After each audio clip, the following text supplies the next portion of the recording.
Hey, Prime members, you can listen to Crime and Sports early and ad-free on Amazon Music. Download the app today. In the depths of an Atlanta forest, a clash between activists and authorities ends in tragedy. I'm Matthew Scher, and on my new podcast, We Came to the Forest, we expose the hidden truths behind a shootout that left one activist dead and countless lives forever changed. Binge all episodes of We Came to the Forest ad-free on Wondery Plus.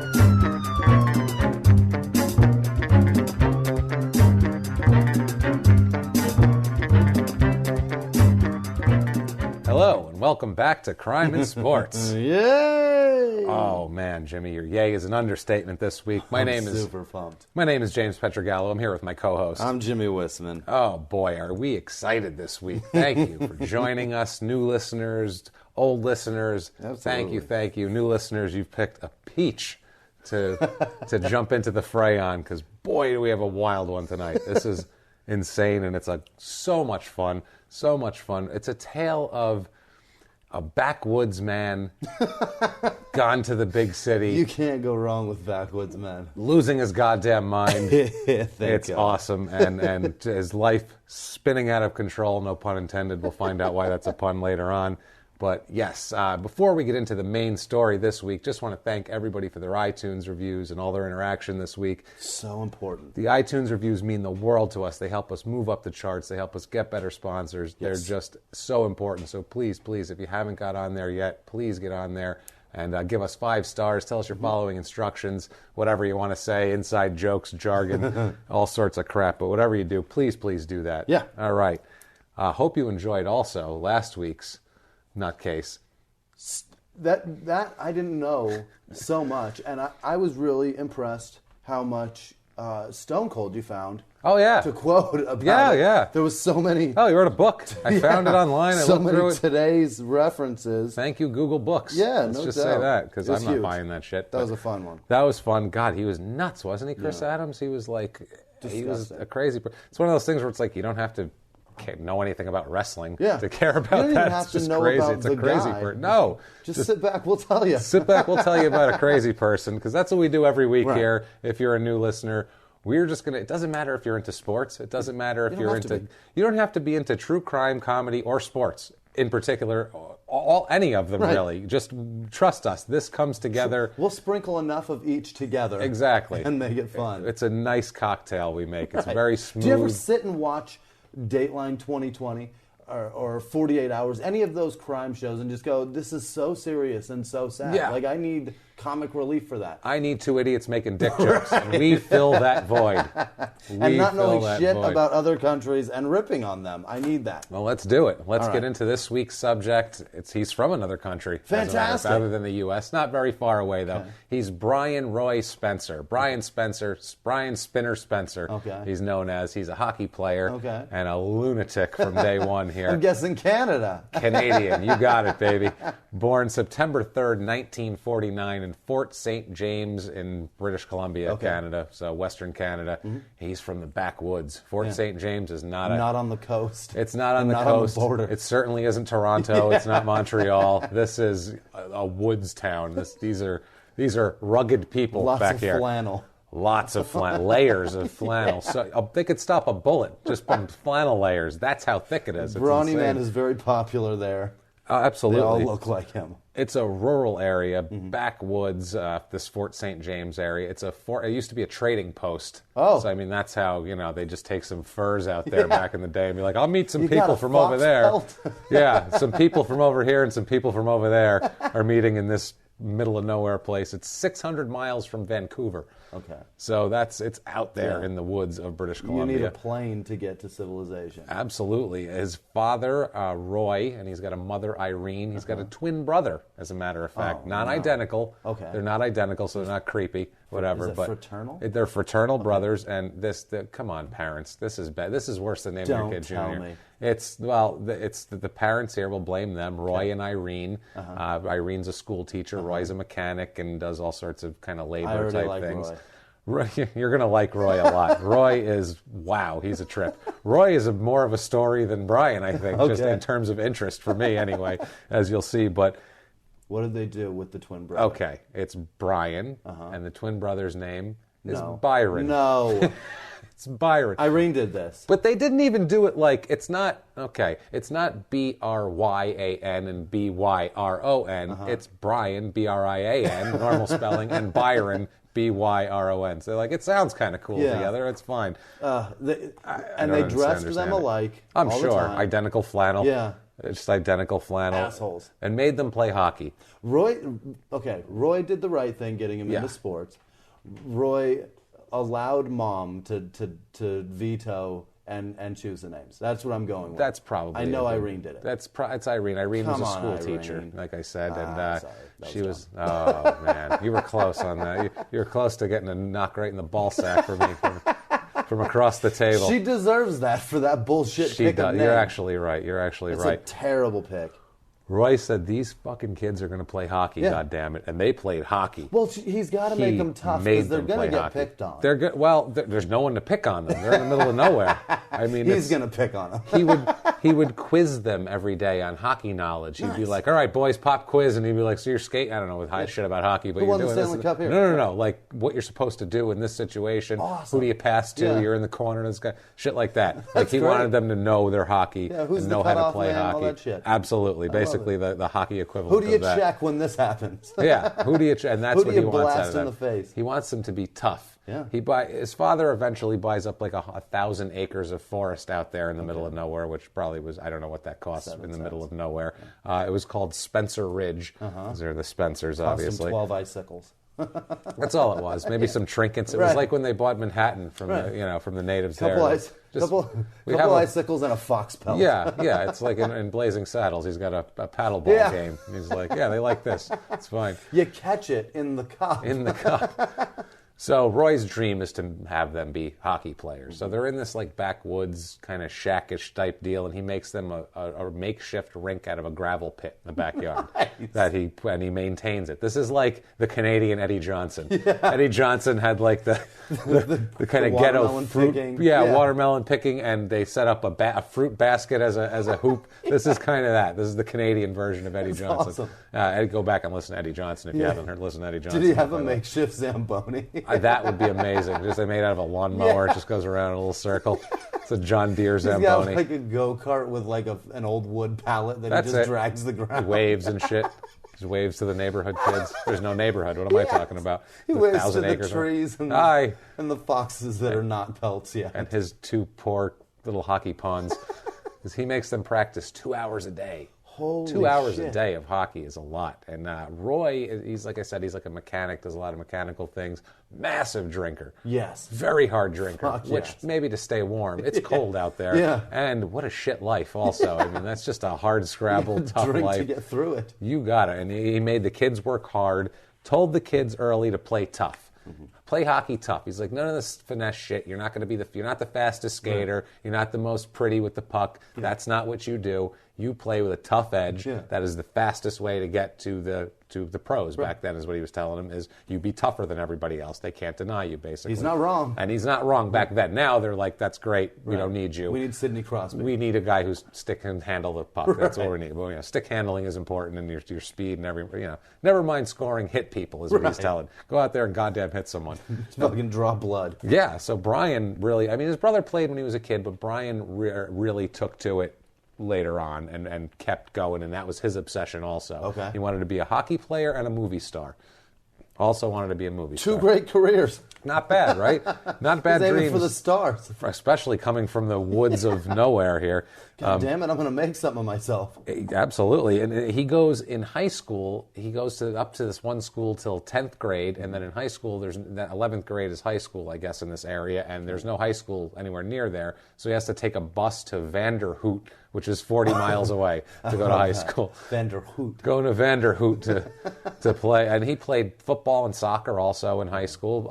He made it to the provincial finals in the badminton tournament, the province badminton tournament there as a junior in high school. He was a handsome guy, I imagine, because he wanted to be a movie star. Am I wrong? I don't know if he's handsome or not. There's a different standard for 1970 and also Canadian. The two of those things, 1970 Canadian, I mean, is now we're the same. But back then, 1970 Canadian handsome is a different. There was something off. There was 3 teeth missing in your nose to the side. You go, that's a handsome man, eh? I mean, because it's it. He's rugged. Make him a leading man. Yeah, make him a leading man. But in Hollywood, I don't know if that shit would fly so much, if you know what I mean. It's a little bit different. Badminton. Jesus. Badminton. I bet there's an avalanche of pussy that comes with badminton. Well, he's a bad man. I can just see him beating people with the badminton racket. Was he checking dudes? Yeah, he's very Happy Gilmore-like, is the way I feel.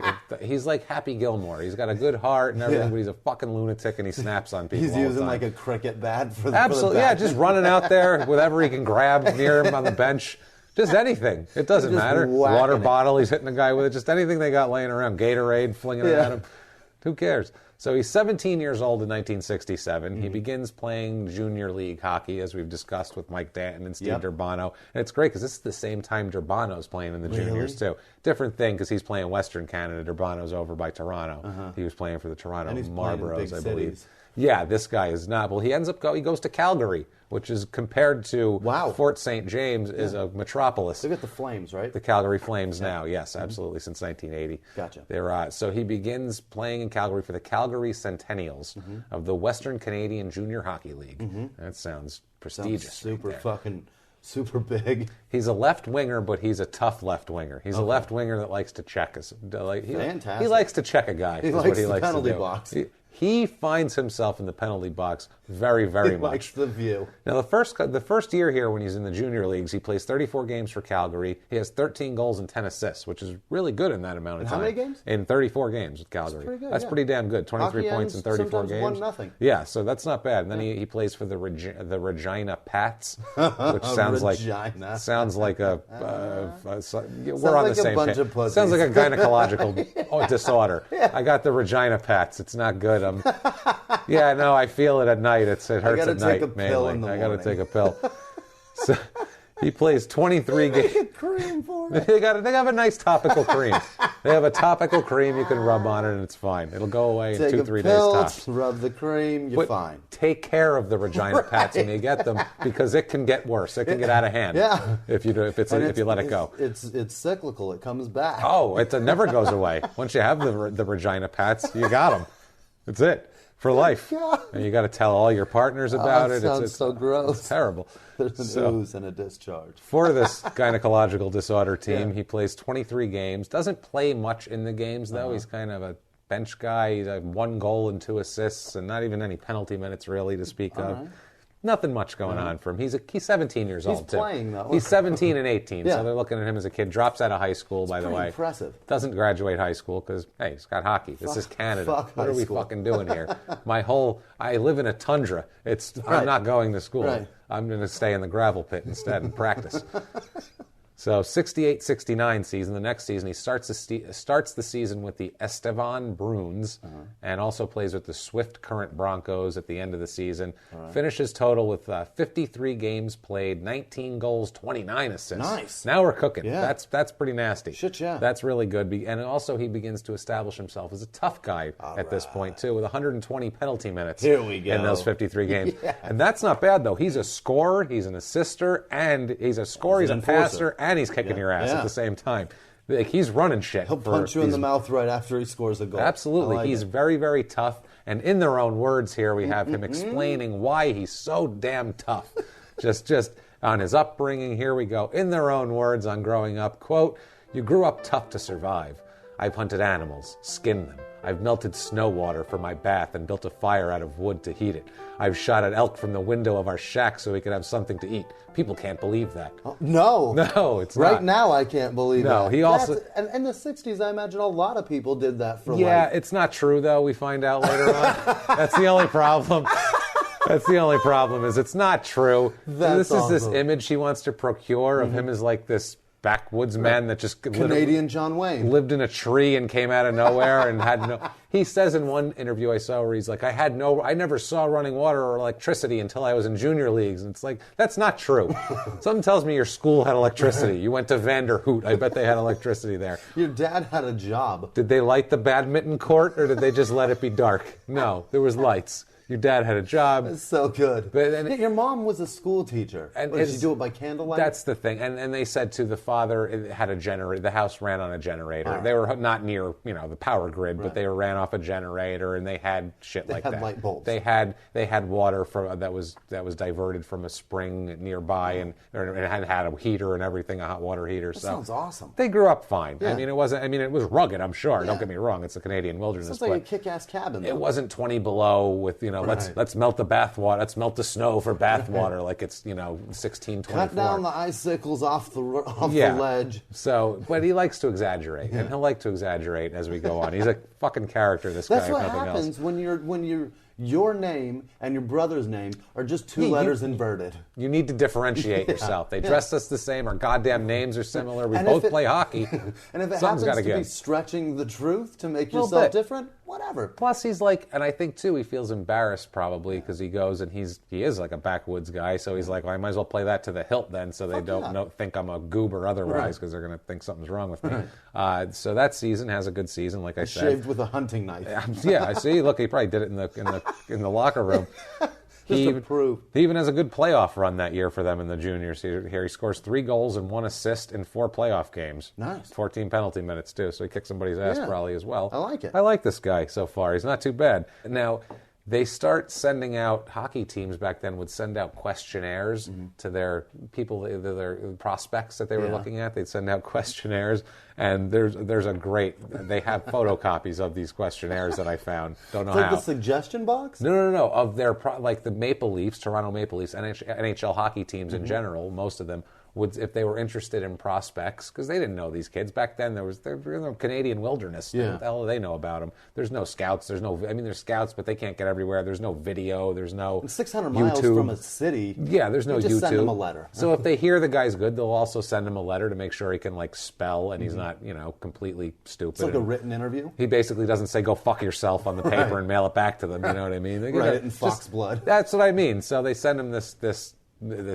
questionnaire, and he returns it saying that he's been a heavy-duty truck operator as his job while he was playing in juniors, and that his hobbies that he listed are badminton and karate. He enjoys karate, Brian. Now, I like to fight, and when I don't, I like to play a gentleman's sport. Absolutely. With a shuttlecock. With the shuttlecock. Now, he also has a quote here. I'm going to do an in their own words from one of his... from basically describe what you like to do is the question, pretty much. Yeah. And here's his response in their own words to the Maple Leafs before he's, drafted or anything. Quote, I do much hunting, fishing. Used to trap furs when I was young for pocket money. Have shot moose, bear, beaver, etc. Was on a manhunt about 2 years ago for some criminals in North BC. What? By the way, that part's not true at all. That was debunked completely later on. Not true. But he wanted you to think that. He really wanted them to think that he was a wild style kind of guy. We could even give him the credit that he just wants to see if they'll read it. Like comics will send their writer and they'll be like, I'd like a football helmet filled with cream cheese. Yeah, just to see who does if it. They'll fucking put it in the green room. Yeah, just to Maybe see. he did Are that. they reading my contract? So apparently these answers were exactly what Toronto was looking for, because somehow they went, that's our guy. Get the guy with the football helmet and cream cheese. Yeah, bring the cream cheese guy in. We want him. Yeah, it's not a football helmet, it's an elk skull. Fine, whatever. Just bring it anyway. We want him. Because on June 11th, 1969, he is drafted by the Toronto Maple Leafs in the NHL amateur draft. It wasn't live on TV, but from the Queen Elizabeth Hotel in Montreal, Quebec, which is exactly where you'd think the NHL draft would take place. You give me 10 choices, I'm going to line up all those words pretty close. All of them. There's going to be a Queen, it's probably Montreal, I'm sure Quebec's involved, someone's speaking French. Maybe it's in a hotel like the NFL draft. So Brian's taken with the 7th pick in the 5th round, which is number 55 overall. There wasn't a lot of teams back then, by the Toronto Maple Leafs. After him, I like to do the draft, who you could have had. No All-Stars were taken after him. It was pretty much a shit heap after that. A bunch of Canadian guys who, were currently building snowmen and selling insurance. No All-Stars, like I said, but there was a Hall of Famer in the draft, Bobby Clark. an NHL Hall of Famer, was taken in the second round by the Philadelphia Flyers. Okay. He was a big part of those 70s Flyers All right. championship teams there. I don't know him. I'm not going to pretend like I do. I remember. But good for him for being in the Hall of Fame. I can picture him in my mind skating around with no helmet on. I can see the guy's like hockey card or still shot of him. Whatever. The name I was going to guess the Penguins. That's how removed from It's hockey. Pennsylvania. You're Pretty close. though, Not right? bad. You had the right Not country awful. and state. I'm going to give you credit, Jimmy. Let's move on to the 69-70 season. 69-70, he starts off in the Toronto affiliate of the Tulsa Oilers as the team. I think it's Tulsa, Oklahoma, of the Central Hockey League. Okay. Which sounds miserable just to be in Tulsa playing Sounds hockey. brutal. Yeah, I don't think that's a big hockey town. Here I am in Tulsa. So he's known as a hard checking, ass kicking kind of dude. Like He's not stupid on the ice like Durbano was. All right. Durbano would just do silly fights. Yeah. His shit was like, he was just a maniac. He was just flinging himself all over the place, but it was all in service of the game. He wasn't like just trying to make a scene. Yeah. He was just the hardest playing guy on the ice. He was Happy Gilmore, except he could actually skate and handle the Minus the stabbing with the shoe. Yeah, on the skate. we just started, Jimmy. Let's keep it. Let's That not. may come up. That may be where the movie was fucking inspired from. Absolutely. Jesus Christ. It's possible. A mix of like him and Durbano, I feel like. He played 66 games with the Oilers, scored 13 goals, 19 assists, 186 penalty minutes. So nice. He is cooking on the penalty minutes. That's 3 hours. They were sending him out there going, just kick everyone's ass. If you can score a goal or two, that's fine, but kick Punch ass. somebody in the sack. He got that year. They bring him up to Toronto briefly. He was on the roster for 9 games, no goals, no assists, no anything. I think he had 2 shots the whole year. Or Sat something. on the bench and He was only in 9 games. Okay. Yeah, they just brought him up just to go, hey, here's the locker room when we bring you up next year. Look, you're in the NHL. It's one of those. It's like a September call-up in baseball. It's let's get you acclimated because we think you're going to be on the team next year type of deal. He's still trying to make a persona for himself. He's telling all the crazy stories about the backwoods shit. Like this is when it really ramps up. I love him. Teammates said that he did crazy shit. They were all like, he's just a wild son of a bitch. Like teammates said that he would walk on his hands into the shower and turn on the water with his feet. Gross. First of all, he's walking into the shower, That's a public disgusting. shower on his hands. Second of all, he's got his fucking dick hanging down. That's not a funny thing. It's like, hey, your balls are... That's gross. I don't want to see your balls are 2 feet closer to my face. Yeah, this Don't isn't do great. this. And but they considered this charming, apparently. This was considered a charming That's act. disgusting. You're walking on your hands in dick Yeah, water. I wouldn't in shake dirty hands with dick him at water. all. The mold and the Yeah. I can't imagine they're cleaning. There's like a minor league hockey locker room. This isn't cleaned well. And listen, I pee in the shower. I'm honest. Whatever. Well, yeah, you're disgusting, They do Jimmy. too. Of course you do. Oh, all of them do. They do too. All of And them. he's walking on his hands. It's in not that. like it's their house. They're probably shitting in there for all we know. They said too he could. This is a weird thing. He could jump off a table and land with he'd have his toes curled under his feet and land on his toes ballerina? like that. I don't know if like a ballerina or like some sort of weird monkey person, but he would land. That was like they were impressed with his athleticism Tell and general everybody he used to craziness. climb trees with his feet or some shit. I'm sure to go get something to eat for the family and chop it down for wood. And, good God. I hunted vermin with my feet. I hunt vermin with my feet. Watch, I'll show you how strong they are. Come on now. Come watch me. Come out to the forest. I punch people, my knuckles are strong, but watch how strong my feet knuckles are. Weird. That's weird. I feel like it's all just like tough things. Yeah. Like, look how tough I am. I can square up my foot too. I don't care if there's mold on the floor. I'm going to use a bacteria. I'll put my hands right on it. Then I'll bite my nails. What do you think of that? Yeah. Bite my nails. That's right. I want my dick to hang gross. closer to my own face. That's what I'm looking for. Yeah. Well, actually, put an A on the end of that, and then you got probably what he would Dick say. closer to my face, eh? Hey. So the 70-71 season, he starts the year with Tulsa again, the Oilers, plays 23 games for them, has 6 goals, 8 assists, 103 penalty minutes in 23 games. So he I is like it a lot. racking them Yeah. up. This guy is really And is that enjoys 5 this. minutes at a time? It depends on the penalty. Yeah, that's right. So there's all sorts There's of shit some that are going 2, on. there's some that are 3, And he right? liked to fight. So Fuck I think yeah. none of his were like little piddly ones. He was Yeah. kicking ass the whole time. It was high sticking Yeah. every time. Now, here's when things take a good turn for him here. Early December 1970, he has his first child. His first child is born. He got married a little while before that. Oh, shit. So now he's got a child. Yeah. He is on the cusp of being in the in the pros in the NHL, achieving his lifelong dream. He's a mature man now. His father's lifelong dream, more than that. You know what I mean? The quarry paid off. And it's a thing too, because we've discussed many, many times. Is it better for a father to stick around, to leave before they even know who the guy ever was, right. just leave, never go back, or stick around and beat the shit out of anyone within arm's reach? That's the question we all struggle with. What makes a bigger scumbag? Yeah. Or we have now a third option, because no one's father in any of these stories has ever cared more than to, I mean, maybe Art Schleister's father, but I feel like that was more of a manipulation type of thing. No one's father has cared enough to really stick around and really participate in the professional career? Is mold his kid into a hockey player and all of this. And this guy did, and he's so excited because on December 12th, 1970, Brian is making his big debut for the Leafs. He's been on the team before, but this is the big one. Yeah. They're like, okay, you're bringing you up. You're going to play. It is supposed to be it's a home game in Toronto against the Chicago Blackhawks. Yep. Brian's ecstatic. He's freaking out. Calls his father to tell him that he's coming up. He's going to be playing in this game. Not only that, but this game will be nationally televised. Amazing. On Hockey Night in Canada. My face is going to be across the country. Absolutely. And they told him he is going to be the in-between period interview. He's going to be one of the interviews because they like his story, because he's saying he's shooting elk out the window and shit. Yeah. No, it's because he's insane. Oh, and he's great. saying what a backwoods loony he is, and they're like, cool. Canadians are like, let's see this backwoods nutcase. Let's see old lumberjack John. What do you got, buddy? Bring it. Bring it, Brian. So he's excited, and it's his first game. And Hockey Night in Canada is a big goddamn deal in Canada. It's still a big deal even now when there's all these other networks. It's like Football Night in America. But it's back then. The game was on Saturday night. Okay. People were watching hockey. Yeah. Period. That's it. Because there wasn't a lot of channels, and especially if you're in rural Canada, you might be able to pick up a signal from one state. There really isn't a lot of TV. Okay. So this was the big shit, right? So he tells his dad Roy here. Roy at this point has emphysema, takes oxygen sometimes. He's got kidney disease. Yeah. Roy's got a lot of issues, okay, but doesn't hamper his enthusiasm. He's psyched. He's psyched. Doesn't hamper his enthusiasm. Not at all. His boy is going to be on Hockey Night in Canada. This is his dream. He has cultivated this. He's cultivated this since these two jerk-offs with different names. He's like, I don't give a shit which one of them turns out to be good. Byron. That's why I named him a similar name, because I don't give a fuck.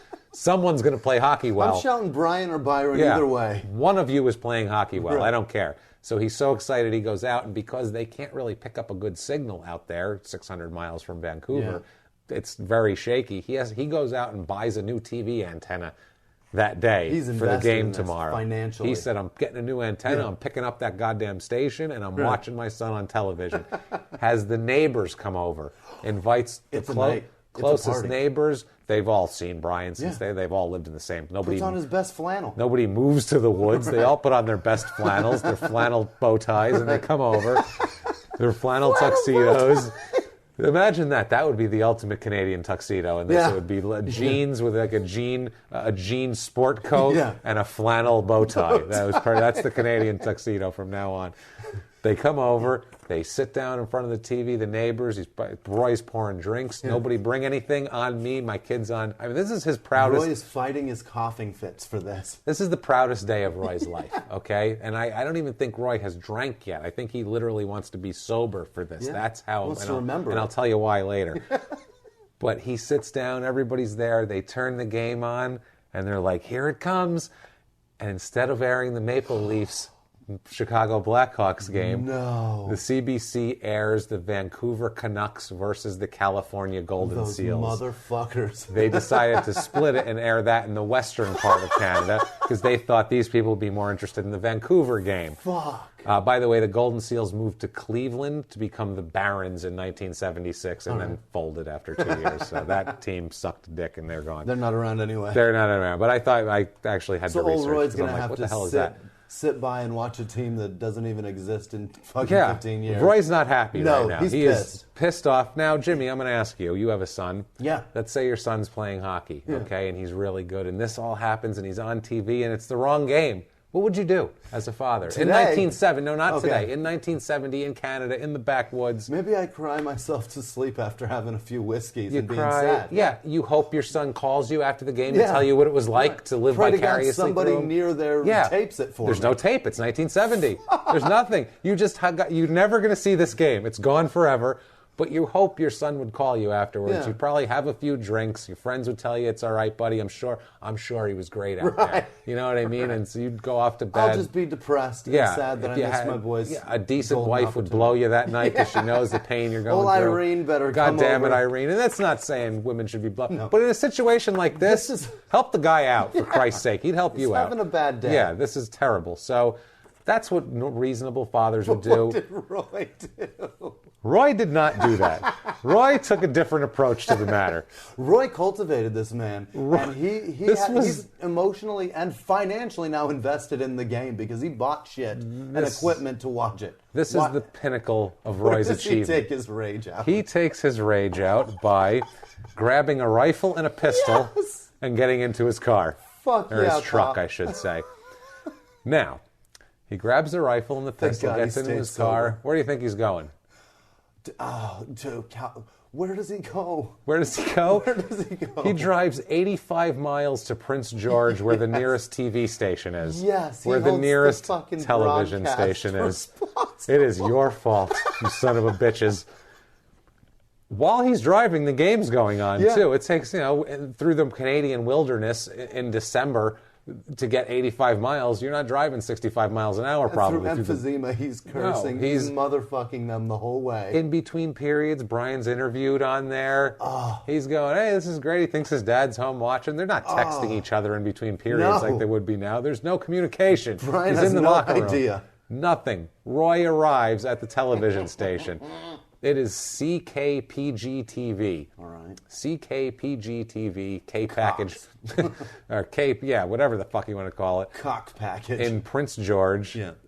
These poor people see this maniac walking through the door. Armed to the teeth. Armed. He forces his way inside with a gun. First encounters newsman Tom Hertel, okay? Finds this guy, confronts What can him. I do for you, eh? He's just a newscaster, this guy. He has nothing to do with the broadcasting choices of what fucking hockey game they're playing. Absolutely zero to do with this. He couldn't. He can't wait to tell you about a squirrel that jet That's skis. it. He's like, hey, there's a new brownie recipe, and it was taught to me by a squirrel. Tune in tonight at 7 o'clock. Some crazy local broadcaster shit. So Roy tells him, quote, I don't like the CBC's hockey games. Why don't you broadcast more Toronto Maple Leafs games? Yeah. This is the most Canadian crime ever put forth on the face of the earth. We talked about Eddie Johnson and I think Darryl alums having the most 80s crimes ever of stealing a VCR for crack money. This is the most to hold the television station hostage at gunpoint because they didn't play the Leafs game. Right. You can't get you would have to be aiming at a moose and accidentally shoot Shania Twain while she was curling and wearing a Mountie hat to be more fucking Canadian than this. And curling to the tunes of Celine Dion. And they tried to save Bryan her Adams. with IV maple syrup. What the fuck you would have? How Canadian can you be? Put the Leafs game on, I said. What? I said put the Leafs game on. Unbelievable, man. So a receptionist at this point obviously grabs the phone. Real quickly. Yeah, I didn't please. meet my dad till I was 28. Those 28 years that I lived without a father, I was dying for a father that was that in tune with me and gave a shit about me so much. I'm telling you, can you imagine? I wish a dad would have fucking held somebody hostage for me. Unbelievable. That's amazing. Even a good dad would be like, I tried to find the game, but they played the other side. I don't know, I'm sorry. I drove to another town to go to a pub. I drove to the bar. Yeah. Maybe I thought that had it on. Nobody had something. Nobody. That would have been also my first I idea. held Where's the the game newscaster hostage on? for you. No, I took 85 miles. That gives you time to think. It's and not like it calm was down down. the street. He grabbed his gun. He said, "You son of a bitch." And this is the other thing. All the neighbors and Irene were like, Roy. Calm down, Roy. Roy. They don't have anything. He's Roy. got a pistol. It's coming out of Toronto, Roy. They have no fucking idea. Roy. Hey, Rick, no. Don't get his keys. Oh, Roy. Oh, come on. Oh, no. Somebody take the battery out of this truck. And as the door closed, they all turned to each other and said, "What do you think he's going to do?" Like, I think he's going to the television station. He said he was going there. Should we watch TV and maybe he's on? Let's watch. Maybe he'll be on the news. So a receptionist tries to grab the phone to call the cops, but Roy rips the receiver off, like rips the cord out, like movie style. You're calling no one. Yeah, you're calling no one. Unless you're calling to put the Leafs game on, you're calling no one. Saying, put the goddamn Leafs game on. So, and at this point, by the time he's doing all this, the fucking game's over, basically. Yeah. Like, it's not even about that anymore. It's about Roy saying, I worked for the last 20 years to get my fucking kid to the NHL. I want to see you put the goddamn Leafs game on, even if I can't see it. It's over. I don't care. Find a rerun now. You get the tape. What do you mean it doesn't exist yet? I don't give a shit. Get some feed of something. Let's go. Put something on here and make it look like Where the are the Maple highlights? Leafs game. Yeah, exactly. Yeah, where is there no Sports Center? Shit. God damn it. So he pushes past old Hairtel there and makes his way into the newsroom. Yeah. He finds the news director here, whose name is Stud Fossell. Perfect. Which I love. That's the old best Stud. newscaster name. It's news director. Director. Yeah, he's Fuck an old because he got grizzled man, promoted. Stud Fossell. Hey, Stud, what are we putting on the air tonight? That's brilliant. He got promoted on name alone. I love these people. Yeah. This is a rural Canadian fucking great. TV station with a guy. Poor Stud probably worked in the city at one point. He was like a desk man in L.A., and they're like, you know what, Stud, you're getting a little older. And, we're gonna move you to a place with a little slower pace. You'll like it better, really. And the next thing you know, he's in Prince George, sitting here with a lunatic with a rifle and a big antenna. He's going, I used to be a big deal. You know he's got the big antenna in the back of his truck. He's taking that shit back to the store, See what too. I fucking bought. I don't care. I'll stick it up Stud's ass. So he tells Stud, this is the news director, who again has nothing to do with hockey choices, tells him to take the other game off the air. I want it off the air right now. You take that Vancouver. Every second that it's on, it reminds me what's not on the air. Yeah, you take that Vancouver and the future defunct California shitbag, whatever the hell they are, as Golden Sacks to fucking, you get them off the goddamn air. Stick them and this fucking antenna right up your ass. That's right. So Roy then finds program director. He's working his way up the chain. That's the guy. He went from receptionist to news guy to news director. Now we're getting a program director. That's the man you want to talk to. He still has no control over what signals coming out of something. That's the other thing. This is not the main hub of television for Canada. It's not the CEO yet. This is just a place with an antenna that bounces it to more antennas. That's all it's fucking doing. It has no anything. They might broadcast a small news thing out of there. 4 moose were hit by a truck on the highway tonight. That's all they're doing. And the guy didn't stop. He said, find me at the fucking news station. Shania Twain was tragically shot while curling. He was aiming at a moose, though, so it's okay. We let him go. You know, everyone's tried to shoot a moose. Sometimes you hit Shania Twain, you know. She's everywhere. She's Canadian. Don't impress me much. So he finds Don. Don't impress you, motherfucker. You eat shit, Jimmy. You motherfucker. You son of a bitch. I swear to God, Jimmy. I have a Jimmie brand locked and loaded right now for you, you son of a bitch bastard. Oh, my God. So he did. So you shot a moose. So you shot a moose. I think that's what Irene said to Roy. So you shot a moose. Why don't you go there and get them to put the Leafs game on? That'll impress me. Don't impress me much. So anyway, Roy tells the program director is Don Prentice, which again sounds like an old-timey newsman. He tells him, quote, Jesus Christ, this is the you best. Son of a bitch. No, it's cold and calculated and unfucking believable. And what? Imagine you're Don Prentice. This guy comes in. He's looking rural, I would assume. He's come in from a hard day's work. He's got covered in flannel with guns in his hand, guns blazing like the Mexican pimp. You know, how is it you've come to arrive? Yeah. That's what he's doing, basically, but he knows how he's come to arrive here. Dawn. In my truck, 85 miles through the goddamn snow is how I've come to arrive here. Through a couple moose's asses, that's how I got here. And he tells the man, now what does this guy want from you if you're Don Prentice? Quote, I am very disturbed about the CBC coverage. There's going to be a revolution unless it's changed. A revolution! The people are going to rise up against the government for playing the wrong fucking hockey game. We want the Leafs game, and we will take heads if we cannot have it. That's awesome. God there will damn be a it. man on horseback shouting, "One if by land, two Two if by sea." Somebody said, let them have the Vancouver game. Instead of, he said, no, we won't have it. Heads must roll. Let them watch Vancouver. Let them watch Vancouver. And then it was on. Revolution. That's awesome. Now, you would think this sounds like the activities of a drunk man, but it actually sounds like the activities of an alcoholic who hasn't had a drink, because Prentice, the news director, describes Roy as, quote, cold sober but shaking like a leaf.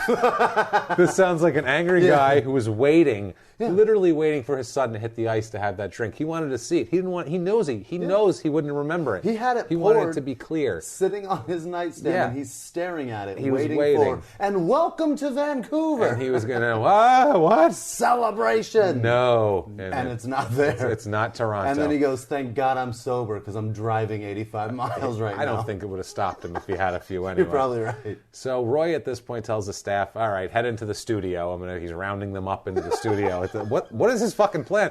And like I said, if you're Don Prentice and this guy says, I'm very I'm disturbed about your cover. They didn't play like, children getting their head beat in or something. They played a different hockey game, one that's actually more regionally relevant to that area. They're close to Vancouver, not Toronto. It makes sense. And there's going to be a revolution. How do I stop this if I'm Don Prentice? So they all go in there. Prentice he leads the pack into the studio and finds a phone and calls the police. Hides out. He's not doing well. What is it, Richard Speck that had all the nurses and he couldn't keep track of them? Yeah, he couldn't count them all. I feel like that's what he's doing now. Like he's got... How awesome is that? Whack-a-moles. He lost track counting to 9. That's fucking awesome. That's amazing. That's pretty amazing. Well, he had his cock out. Things get squirrely with counting and when your cock's out. He did just come 9 times. So he's a mess. He says he only had sex with 2 of the girls, Richard Speck. He came twice. In fairness. He killed all of them. Right. He swears he only had sex with 2. I don't know if he thinks that makes it better. Enough for Richard Speck. That's for other people, other podcasts that do the same shit over and over as everybody else. But we don't do that. We're going to do our own thing. We cover somebody that you've never heard of. That's right, and I've never heard of Brian Spencer, actually, because you have to be a big hockey fan. The spinner. So he goes ahead. After about 5 minutes of this standoff in the TV studio with Roy holding a gun, Prentice had already called the police, smart man. Roy seems to kind of give up a little bit. He starts to lose some steam. Yeah. None of these people seem they're probably like, I don't know. Yeah. They're not like, no, this is what we want to play. Like they weren't disagreeing when they're probably like, yeah, I don't know. That's not up to us. We'd like to watch that too. If you get in your car and drive about 7,000 miles that way, you might run into the people who have a decision. Right. But we don't have the decision. It's not us. My name is Stud, and they sent me out here. They put me out to pasture. I used to cover the crime beat in Reno, goddammit. Now I'm out here. They put me out to pasture. Put me out to pasture. That's awesome. So I'm Stud. I'm Stud. So he starts to back out of the front door of the station. Like, I guess never mind. Surprising that a man with emphysema doesn't have the stamina to go through. No, that's the other thing, too. He's probably wheezing. He's like, I need my oxygen. Kidneys are hurting. He's pissing blood. So starts to back out of the front door and he says, quote, another thing. God, these people are nuts. He says, quote, I don't want to kill anyone. I've killed many times before in the commandos. Oh, my God. In the Commandos? What is that? Is that an island, a war? I was in the Commando Islands and I killed them all. What is that? What is the Commando? Was he in the Commandos, like a commando force? Is that the force? group? Right. How many wars are Canadians fighting? Were they big participants? I didn't know they had commandos. Commandos. I've killed many times before in the Commandos. Like he's saying, I don't want to kill again, but I will. I think he just yanked a menacing word right out of his back pocket. In the commandos. The commandos. That's where I was killing. Whenever those guys fight, that's where I killed. So now, while this was all going on, the 5-minute interval of him kind of giving up and seeing that these people have no power to change the Leafs game, and I probably overplayed my hand a little bit here anyway. And maybe I can't breathe. I might have took it a little far. Yeah, I'm shaking. I need a drink real fucking... That's what he was like. That drink is sounding better and better right now. You guys got any whiskey around here? He kept like a tall boy in the car for when he gets out. When I'm done, I'm going to slam this I'm thing. going to go hit that Labatt Blue in my passenger seat. Bet your ass. So he slips out the back door, Prentice does, the program director, and he talks to the police who have already arrived because it's kind of a small town. And if you say, hey, there's an armed man coming, the Mounties come a-running. So he says that Roy is leaving through the front. He's going through the front. Prentice went out the back. So police come around the side of the building, and Roy catches one of them, sees them coming, and shoots at him. Oh, my God. Roy shoots Constable Dave. It just got real. It just got really real. This went from this crazy son of a bitch to you're shooting at cops. He just What the fuck is retreated wrong and he's with you? like, I really fucked up. I need to go home. And then he sees cops and starts shooting. And starts shooting. Unbelievable. And since maybe he's... And he hit one? It's that commando's training that he has. He can't help it. It's reflex, damn it, Jimmy. He can't help it. Yeah. And he did. He hit one. Absolutely. Unbelievable. He hits Constable Dave Pietragallo in the leg. A guy in a no doubt super furry hat with the flaps that cover his ears. Oh God, Jesus! He had the red. He looked like it was a complete stereotype. Hit him in the leg sure. and the down feathers flew out of the pant leg. Just puffy. The layers of flannel opened up and light came out and his soul escaped. But he doesn't die.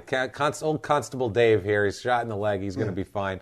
Another officer coming from the other side opens fire on Roy and hits Roy. Oh no!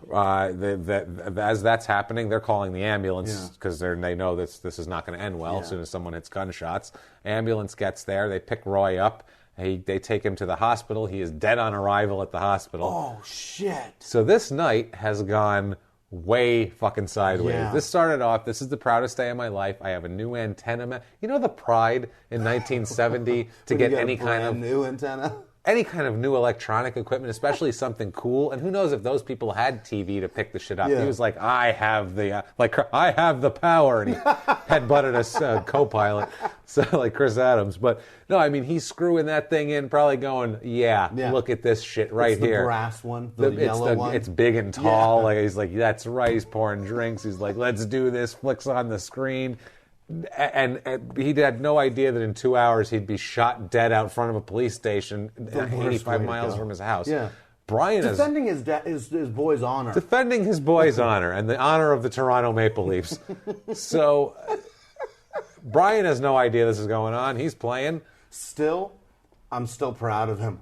As my tried. dad, that's fucking incredible. Dedication. Yeah. Maybe a little misplaced. Yeah. But, thanks for the passion, Dad. He really went the extra mile. Leafs won the game 2-1, in case that matters. He died for a good game. He would have seen his kid leave. Imagine if they lost like 6-0. Horrible. And that's what he wanted to see. He held people at gunpoint to see this team lose 6-0. He died for glory. They notified Brian after the game. That's some kind of fucking roller coaster there. Horrible. Now, I got this article, an article that had a lot of these details out of the December 13th, 1970 issue of the Toledo Blade newspaper from Toledo, Ohio. I found a copy of that.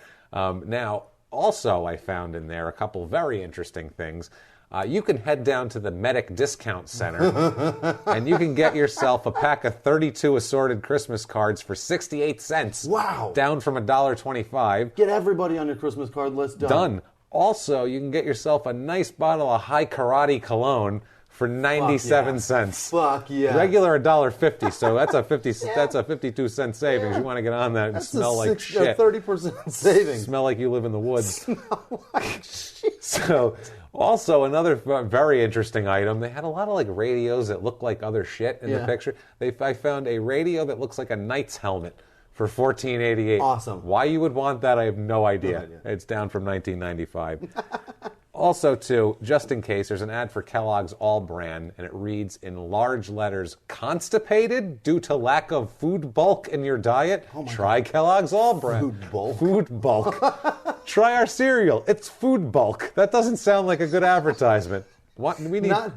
Not lack of fiber. Lack of food bulk. Lack of food bulk. Lack of actual food in your diet. Now, yeah, that's the problem. Now, with this story, I also found, right next to the story of Roy, I found a great story of a guy named Frank Zapko, okay? This poor bastard. This is fucking hilarious. But sidetrack on this story into another crime story that's hilarious.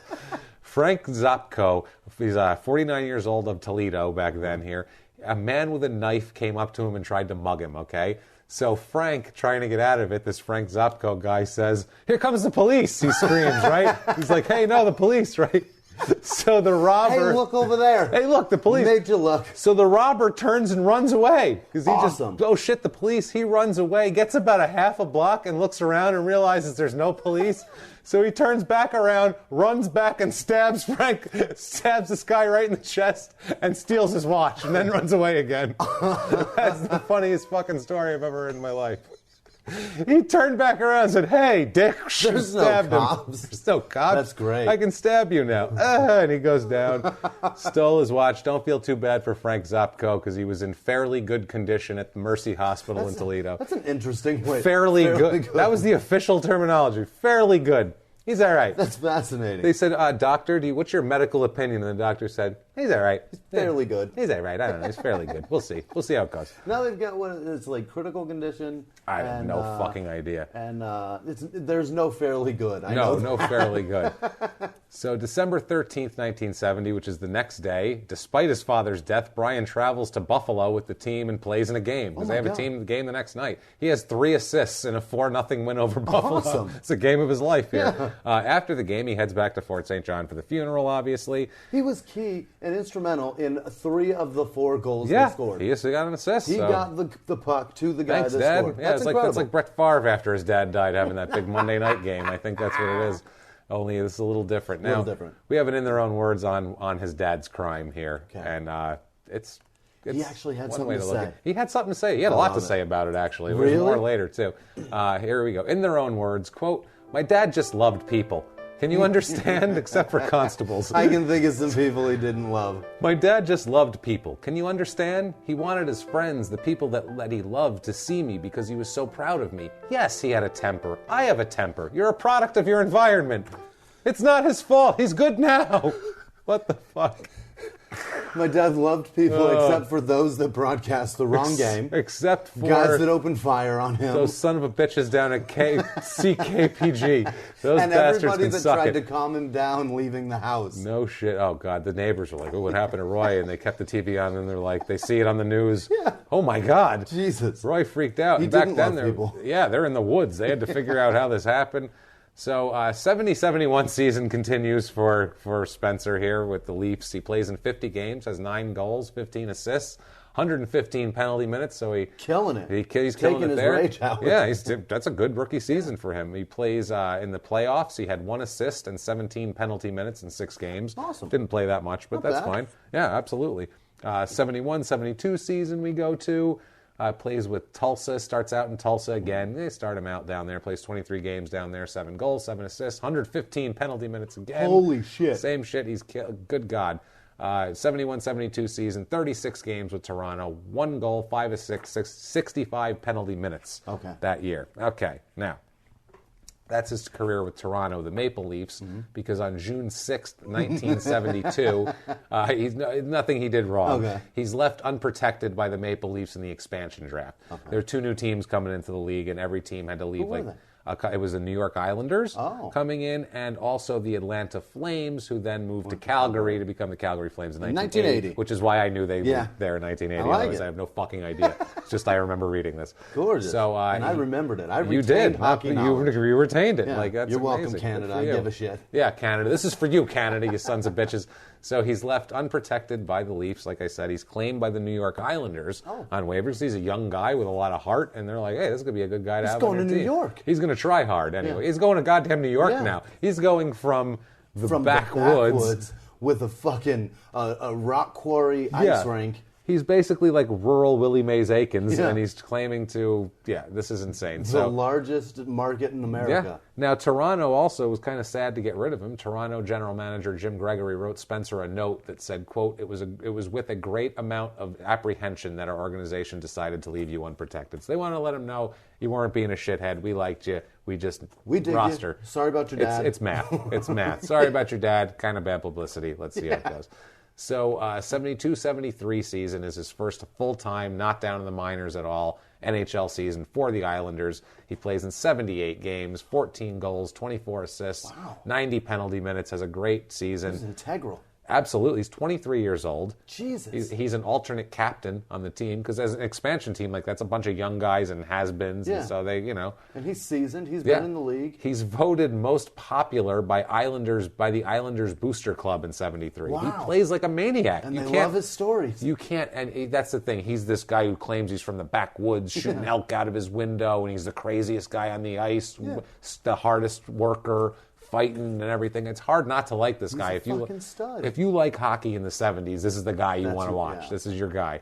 73-74 season, he plays in 54 games for the Islanders. 5 goals, 16 assists, 65 penalty minutes. Not bad.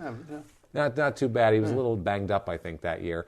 Starts to get crazy with his personality a little more. Yes. Little things start coming out. He carries a large hunting knife strapped to his calf on commercial airline flights. This is pre-airline security when, they just, you don't have a gun, okay, get on the flight. They didn't care. There's no body scanner. No, and he had a giant Crocodile Dundee Bowie knife strapped to his calf. Ready to field dress a moose. At 30,000 feet, I don't know why you need that. That makes no sense. Just in case one crosses our path. Yeah. Although, you know what? Back then, though, the skyjackings were a huge deal. Yeah, that was a big... I mean, it was every other day there was skyjacking, so maybe that's what he was thinking. I'll cut one of these guys' heads off, which he probably would have, and skinned him out and hung, He's a product of his environment. Yeah. He's a product of his environment. He has a temper. He'll field dress him like a fucking deer and hang him from a tree. I'll hang him from the fucking overhead bin. All right, there. We got him in the bin. That's all good now. All right, sit down. Hey? I give him a southern accent and throw an A on the end, because that's how I feel like. To him, I picture him like a redneck.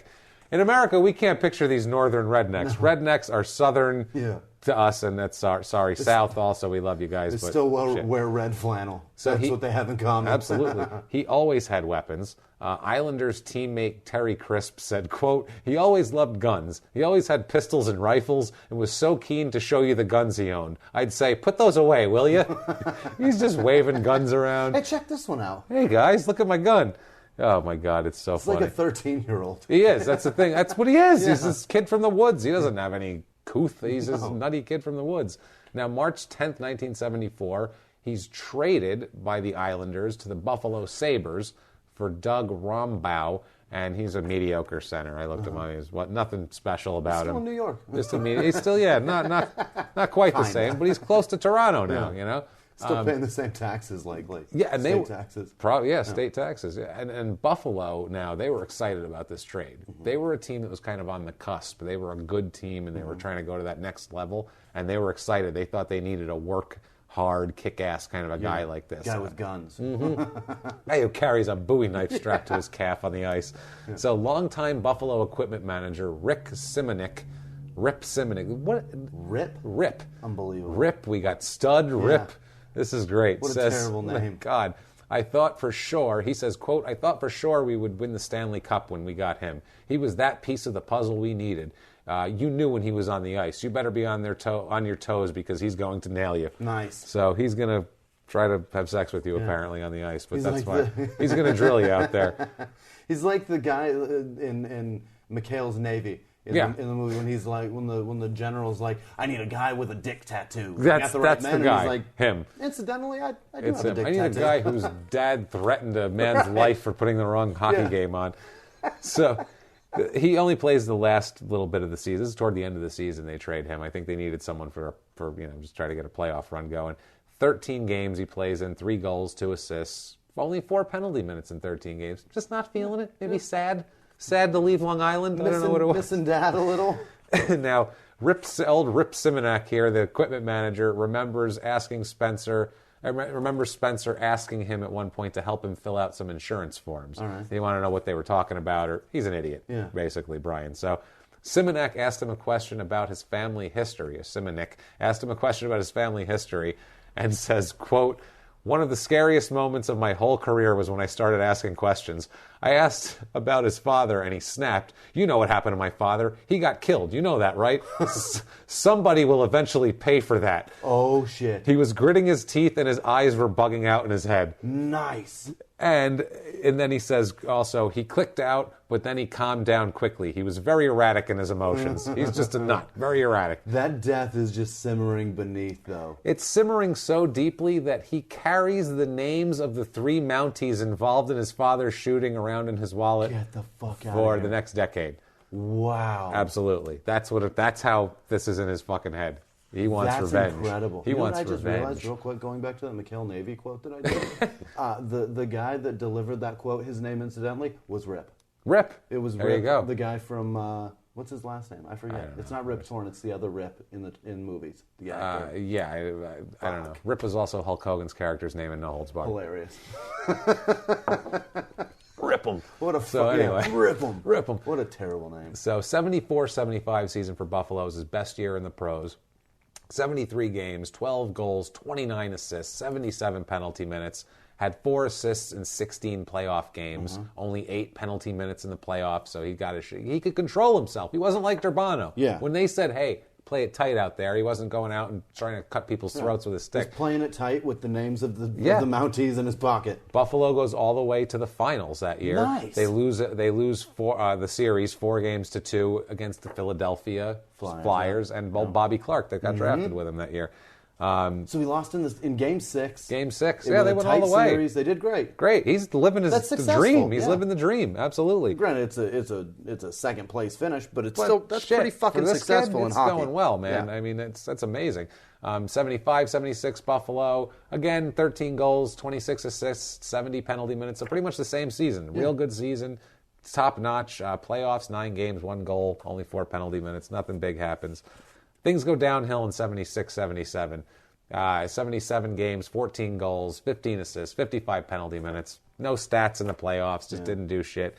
Started to kind of go downhill a little bit. And it's weird. He's only 27, but he's That's just not. brutal. I think his style of play takes a toll on you, and Yeah. I don't know if you have the energy to throw yourself at people Yeah. into your later years. I Yeah. think that's a problem. Summer of 1977, he does one of the funniest fucking things ever. This shows you this guy's personality. He's amazing with anything mechanical.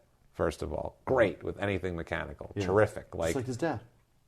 Just like his dad, has a certain thing. He can fix things. He likes cars. He worked on a 1927 car one time cool. and got it to run and shit when he was like younger. Like he's just always working on cars. Yeah. That was also on the questionnaire that he like worked on cars, and he put what he increased the horsepower of his one car. We'll Really? post on our social that's media awesome. these pictures. It's That's amazing. So he I takes. chased down some guys on a manhunt in a yeah. 27 car I built. Well, this car that he built, he could chase down Mad Max in this fucking thing. Awesome. This is the summer of 77 in the off-season. He draws up the plans for and builds a vehicle he calls the Hulk. Awesome. Okay? It is a 2.5-ton army truck that he has taken and installed the instrument panel from a DC-3 airplane on. What the fuck? Okay. He equips it with a generator, a refrigerator, a TV, a VCR, and a bed. And all of them are on gauges. He can monitor all of it at the same With time. the DC, with a goddamn airplane. What a crazy car. That's This is insane. what he builds. And he's like, yep, that's my car. That's it. That's what I'm going to drive to practice. He's an eclectic guy. He's got a personality, and he wants to show his personality, too. He's not afraid to show his personality. He wants to really let it shine, and so far he gets attention when he does that, so he likes it, and it's good attention. And we'll hear how much the attention of the fans mean to him in a little while in a quote about his wife. That's one of my favorite things that anyone's ever said on this show. September 20th, 1977, so this is right after the Hulk gets completed. Yep. He's traded from Buffalo to Pittsburgh for Ron Schock.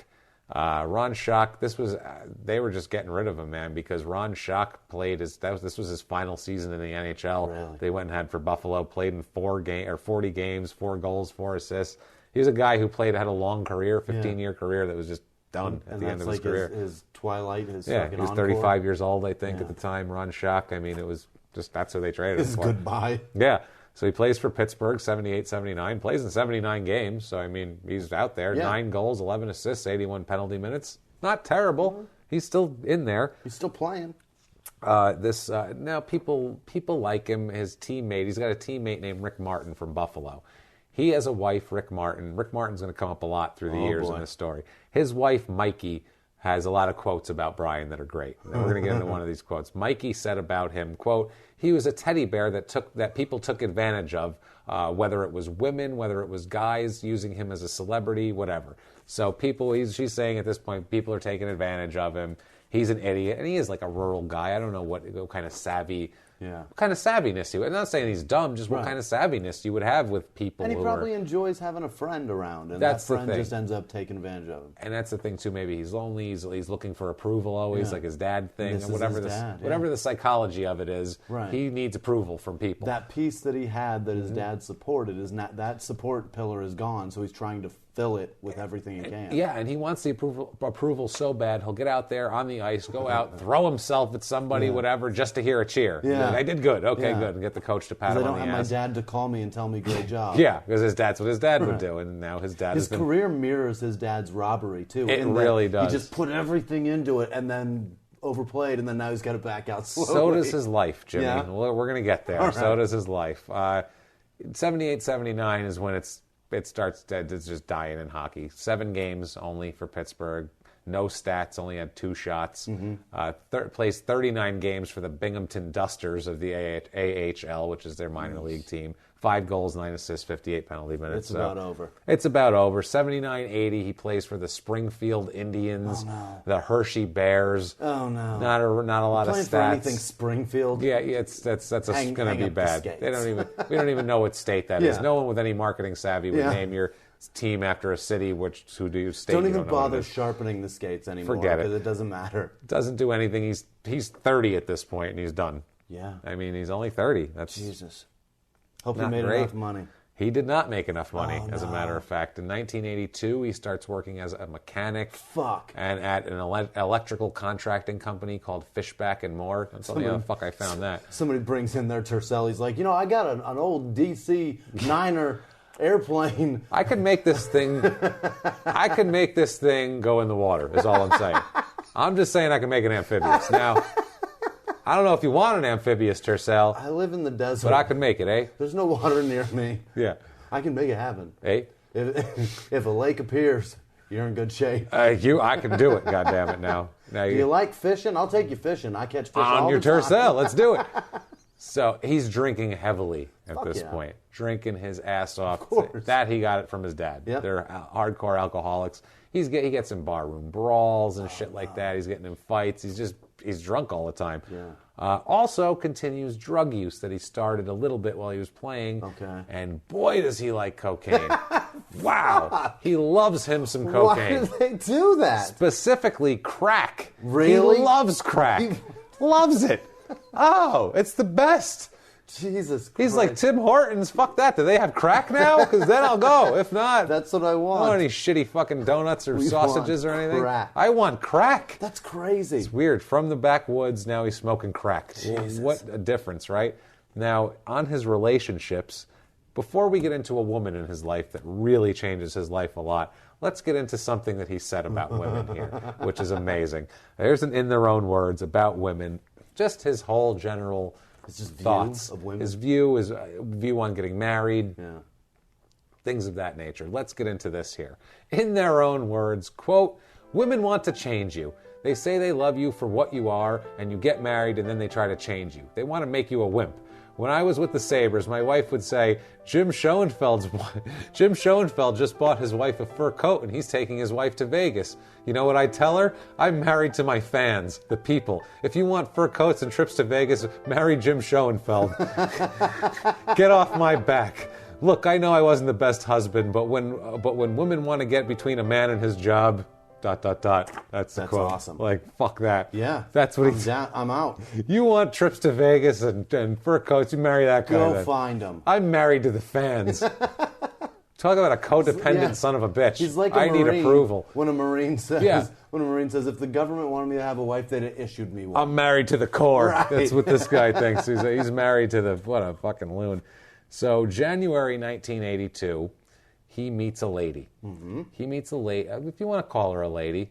She's not much of a lady, let's say. Her name is Diane Delina. Mm-hmm. He meets her after working on her car. Yep. He gets to know her from working on her car. DC 9er gauge cluster in her car. Absolutely. She is a prostitute. Oh, Jesus. She is a call girl, escort, but a prostitute. Yeah. And she works for a company called Fantasy Island Escorts. Sounds pleasurable. Sounds top-notch. Sounds classy. Where she goes by the name Crystal, which was like an 80s name. For now that's like a 50-year-old woman who smokes smokes too much. Yeah. Back then, Crystal that was considered showed sexy, up with apparently. a bag of crystal meth with her.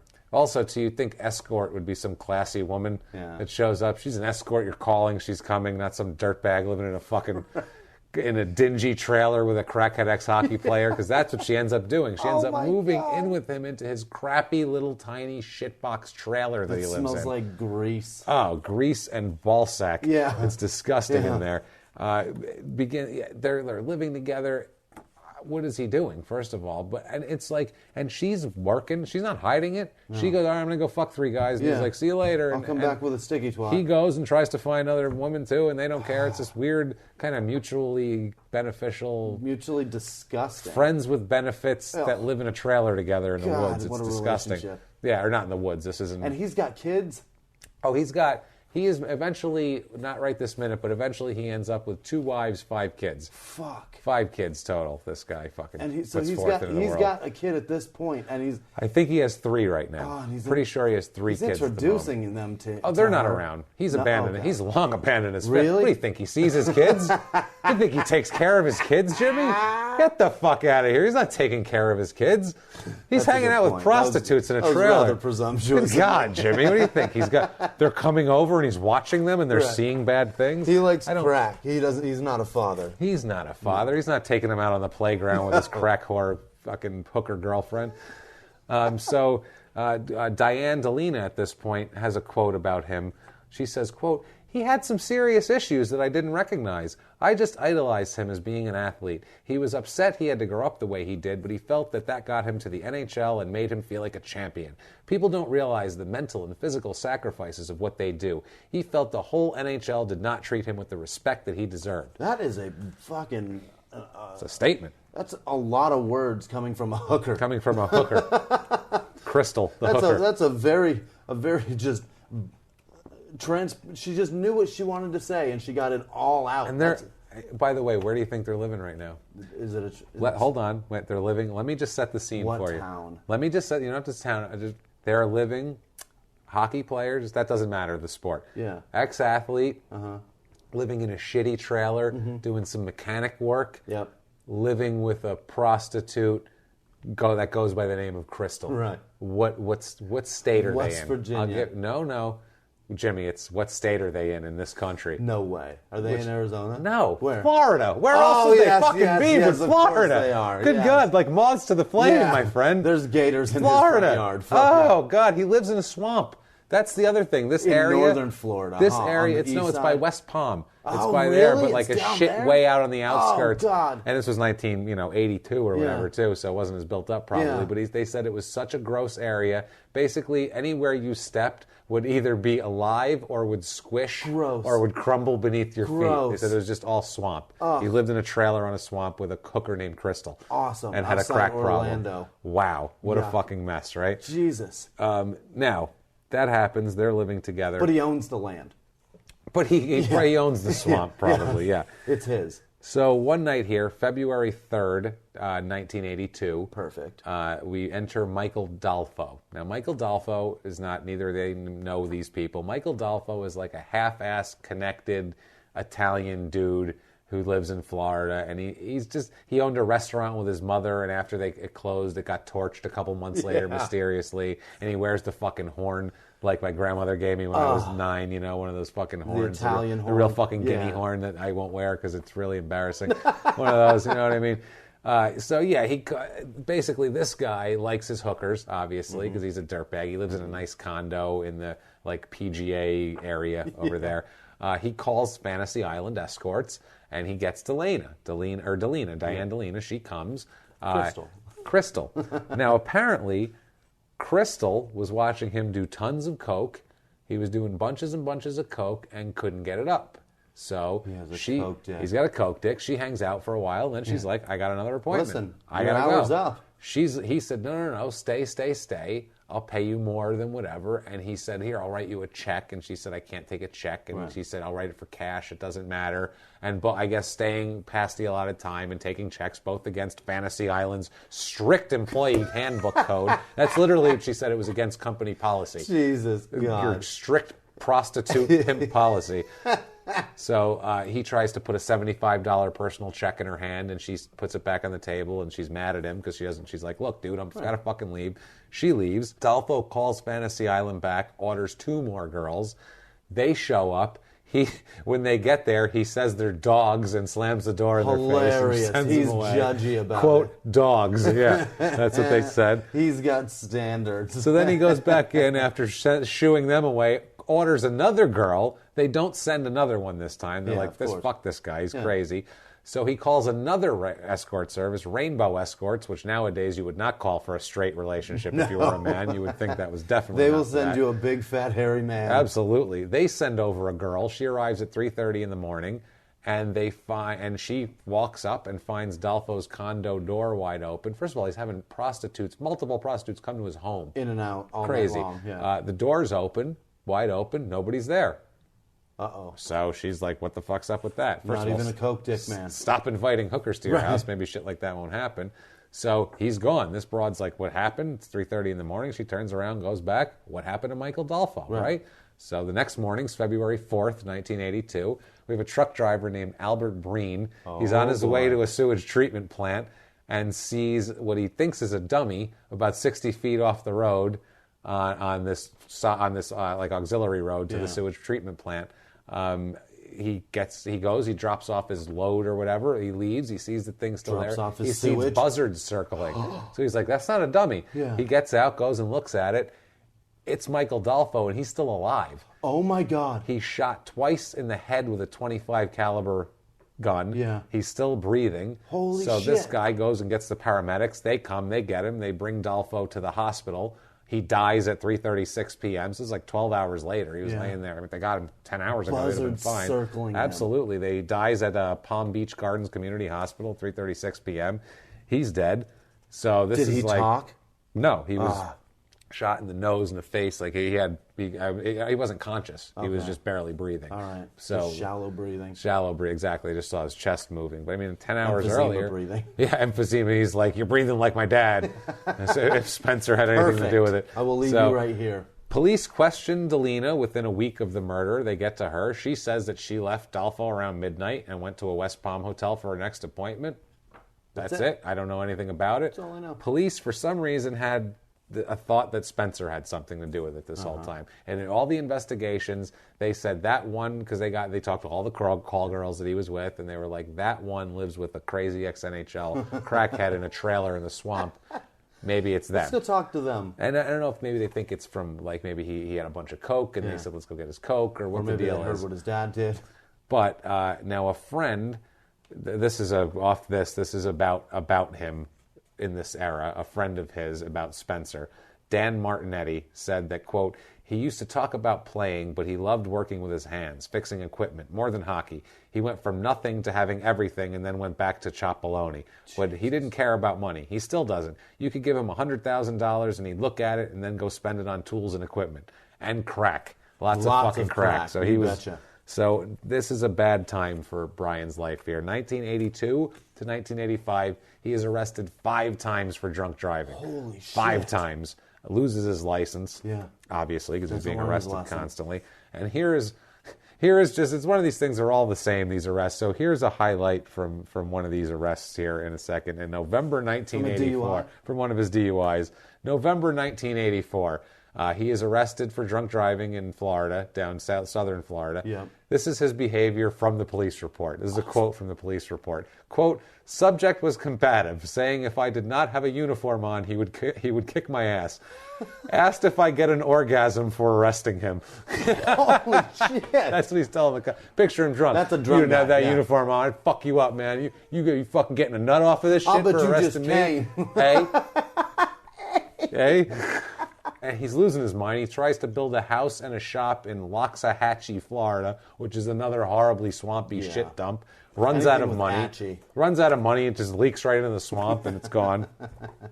Out of there, so he doesn't build either. Pockets. Now, 1984, November, crack dealer's pockets. November of 1984, same time he's getting that arrest, Diane is leaving her life behind. She's living in a fucking Julia Roberts movie. What? She meets a man. He knows nothing about her past, doesn't know she was a prostitute, doesn't know she was a crackhead, doesn't know she was questioned by the police for this murder, knows nothing, just thinks she's a nice girl and fucking marries her. And she fucks in good. November. And she fucks like a chick. She's like, bam, I hit the jackpot. Fucks like Good she Lord. knows what she's doing. She gets married, has 2 kids over the next 2 years Oh with my this God. guy, moving on with their life. Does well in real estate. What? They're comfortable. They're very financially stable and sound. Everything's going well for Diane. She's having a great time. Except for the cops are about to tell that man some shit. Everything's going great for her. Great. Until 1986. Late 1986, when Diane DeLena, who's now Diane Fialco, she's married, is at work when she looks up and there's a subpoena in her face. Oh my gosh. She gets subpoenaed. She's a real estate agent, and She's subpoenaed to do this, and she's like, "Oh shit, what's going on here?" I forgot. I used to sell my pussy. They pull her. Yeah, and there's a murder thief that I was sort of involved in. They pull her in. They offer her use immunity, which this means that if they will not prosecute her for anything that she says and implicating herself in any crime that she tells on somebody else, but she's going to go to jail if she doesn't testify. So basically they're saying, we want you to say this, and if you don't, we're going to put you in jail. That's some gangster shit. That's some gangster shit. The police reiterate that they've always suspected Spencer for all this shit. Now at the time, too, Diane, when this whole thing happened in 82, she's 22 years old. She's still only 26. She's a kid. You know, she tells them now, after all this time, that she went on a date with Michael Dolfo. Like she said, he was coked out of his mind, blah, blah, blah. Couldn't get it up. She said she, refused with the check and all that, just like she said, but she starts adding more now. Now she says she thought that he followed her home at one point, so she went home to try to find Brian for help. Yeah. Brian wasn't home, so she said she went to a bar called the Banana Boat and told Brian, where Brian liked to hang out and drink, and told Brian that she's afraid Dolfo might have followed her home, and then she goes to her next appointment at a West Palm Beach hotel. Yep. That's what she's saying now. Then she says after the appointment, an hour later, she meets Brian back at the shithole trailer, back at fucking Dingy Central. Yep. And she says With that... a worn-out giner. Yeah, she says, look, let's just let it go with this Dolfo guy. Maybe he didn't follow me home. Maybe he's just being a weirdo. I'm sure he's just coked And out. Spencer said what? Spencer insisted on making this right. Yeah. So he said, let's go. We're getting in the car right now. Yeah. Grab my rifle. Grab my pistol. Where's the TV station? We're going. Right? So they go to Dolfo's condo. Yeah. She said that she thought he was just going to scare Dolfo or at the most rough him up a little bit, say, don't fuck with a woman, whatever. She says that she was hoping also that they would get to the condos and she could kind of be like, oh, they all look alike. I don't remember which one it is.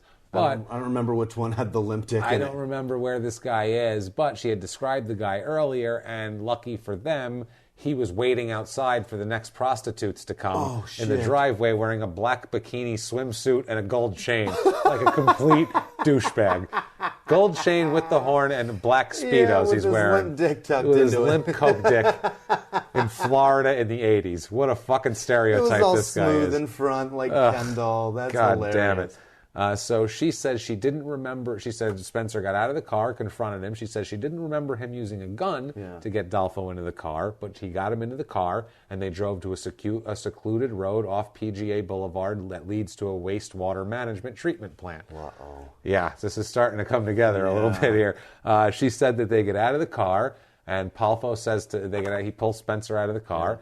And Dolfo says to Spencer, if you touch me, I'll call my lawyer, which would be an odd thing to do when someone kidnaps you and takes you to a field. Your lawyer's not a part of this anymore. This is a one-on-one conversation at this point. Your lawyer's not going to help. You touch me, you're going to have to talk to my lawyer. Yeah, you're not downtown at this point. Hairy chest, you're about to die. Listen, I'm from the woods. I will field dress you right here, you son of a bitch.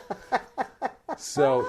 she says that this infuriated Brian, of course. The lawyer thing, and the fighting got louder. She says before anything happened, she just ran away. She ran toward the main road and just didn't want any part of it. She's such a dainty little flower that God forbid. So she says 5 minutes later, she said she never heard gunshots either. 5 minutes later, Brian pulled up alongside her on the road and picked her up, and she just assumed that Brian beat him up, didn't ask. She just assumed that she beat him up. That's the first question I asked. What'd you do to him? They drove away, assuming went to a Waffle House and just had a nice night. I don't know what the fuck happened. I sent him to go get his lawyer. We'll go get ours. Yeah, exactly. So obviously this new story is a little troublesome for Brian. On Spencer here, a Palm Beach County Sheriff Department Lieutenant Pat McHutchinson said, quote, "From the outset of the investigation, we looked at him as a suspect. But because of lack of cooperation from Delina, we couldn't implicate him. Right. A couple of times we thought she would testify, but she changed her mind. Maybe out of affection, maybe out of fear. Right. So whatever. So June 18th, 1987, Brian's oblivious. This is 5 years in the past. He doesn't care. It's gone. He's drinking a gin and tonic with a friend. Sounds delicious. Yep, at the El Cid bar about 8:30 p.m. in Florida there. Spencer's friend goes to a payphone to call a cab for him because he said, I'll call a cab for you. You need a cab? I'll get it. A few minutes later, an undercover sheriff named William asshole. Springer comes in and says, taxi. And so Brian gets up and goes and gets in the taxi. Taxi takes him to the Mount Vernon Motor Lodge. He tells the driver, hold on a minute. He goes and talks to somebody, goes in, comes back outside to full-on siege. You betcha. Like Ray Liotta backing out of the driveway in Goodfellas. What the fuck? Is this? Yeah, you know. Lots of blue and red lights flashing. Yeah, blue helicopters, dog. Oh my God. Dogs, every goddamn cop in West Palm Beach just... And he's like, what on. happened? He's like, So he struggles for a little bit because they freaked him out. He tries to fight him off a little, but there's 100 of them. They get him in a couple minutes.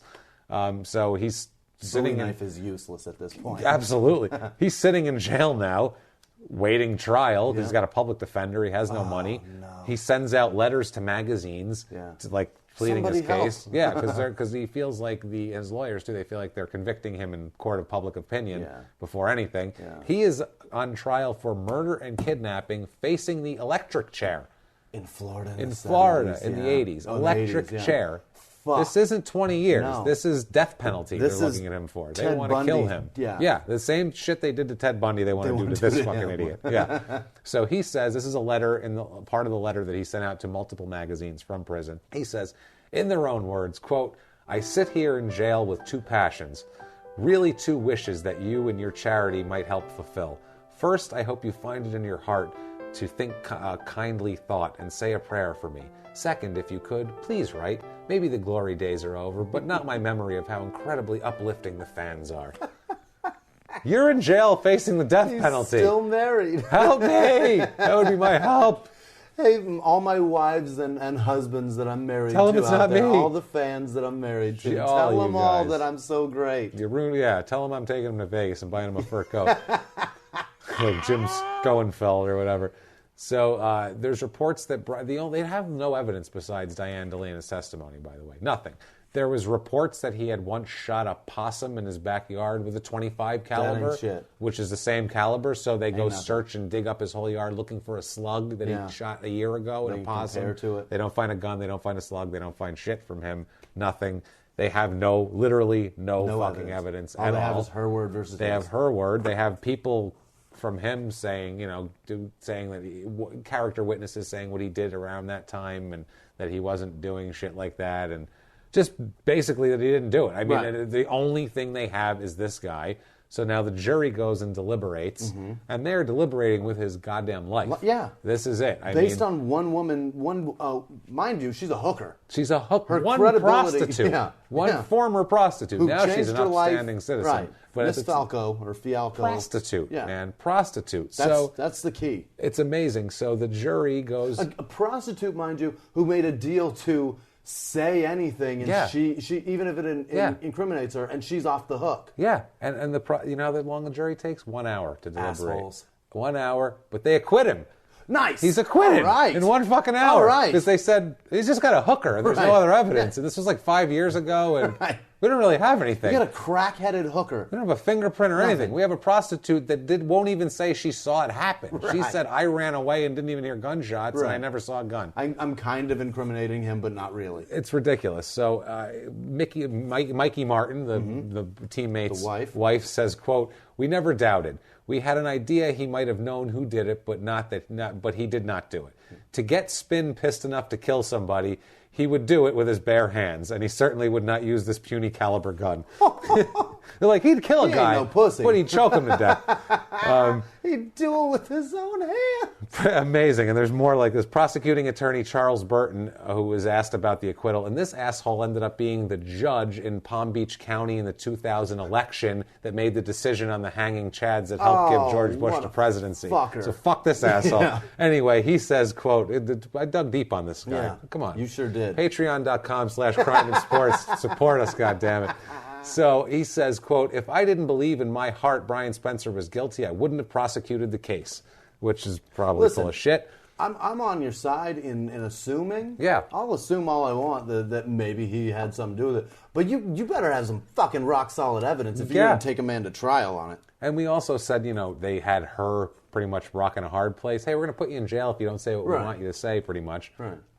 Prosecutor, the Burton guy again, says of her testimony, quote, she knew this was going to destroy her marriage. I always gave her credit for that. She could have said, I don't know nothing, sorry, but she came clean even though there wasn't much of a win for her. There certainly wasn't anything in it for her, no gain. Or you forced her and she was scared shitless, and you never know.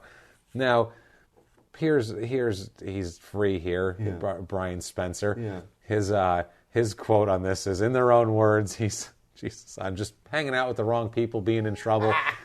He says, quote, I know now. I know that if you hang around with the wrong people, you're going to get into trouble. I'd pick up every stray dog on the street, every bird with a broken wing. But you can't do it. These same people are going to buy you drinks, get you drunk, then you get in your car, you get arrested, and they say rotten lies about you. So he's starting to see a pattern. Yeah. So you think at this point he's not going to hang out with shitty people anymore. I'm good now. Yeah. I beat the death penalty. If that doesn't make you take stock, what the fuck does? No doubt. Nothing. Ex-Toronto teammate David Sittler said of him, quote, he had a little bit of Jekyll and Hyde in him. At times, did I see where he had this split personality? Yeah. Could he have done it? Sure he could have, but he was acquitted. Yeah. Like, he could have done it, but let's just say he didn't now because he's acquitted. He could have done it, but the court said he didn't. Absolutely. Right. Now, also, too, they're worried about the relatives of Michael Dolfo because he's kind of a connected-ish guy. Yeah. And there was apparently a lot of threats going around for this. And now that he's acquitted, there's definitely a lot of threats. Ex-Islander teammate Jerry Hart, who sticks with him, Brian Spencer, through thick and thin for a while here, says, quote, during the trial, everybody was very wary of the family of the deceased. There was some discussion in our meetings in the public defender's office. They wanted me to be aware that there was unsavory characters who wanted to see Brian get the worst. Wow. So not good. Also, Jerry Hart tried to reach out to him after the trial, get him jobs, homes to stay in. They wanted to get him away from Florida, basically. Get the fuck out of Florida. Yeah. And really, everyone get out of Florida. Florida, abandon that place. Leave it behind like a carnival that left town, man. Just leave it a ghost town because it's a shithole. You guys know it's a shithole that lived there. And I how don't do care you if you still like live nice there weather. after the bath salts articles? That's fucking crazy. It's just a mess. So sorry, Florida. Fuck it, whatever. Thanks for listening. I'm sure there's some nice we love you to death. Please leave for yourself, for your own safety and good. If you're not in Miami, get the fuck out. Yeah, but he refuses to clean up his act. Just refuses, basically. Hart decides to take care of Spencer's 2 boys and his current wife, Janet, who was dying of ovarian cancer. God, this guy's a saint. He's a saint. Now, his wife is dying of ovarian cancer while her husband's up on a death penalty murder charge, and they have 2 kids. And he's like, I'll save the day. I'll save the day. Hart moves the family to Long Island, where he is, because he made it big in real estate after he was a player. Gotcha. And then sent for Brian, but Brian and his wife, Janet, couldn't get along, even though she has ovarian cancer. You can't suck it up. Hart said, quote, he ended up running away and back to Florida. I was very disappointed in Brian. I felt I'd done everything I could to support him, and when he abandoned his family like that, for whatever reason, and I was never able to find out, I washed my hands of Brian. Yeah, so now he's even got him gone.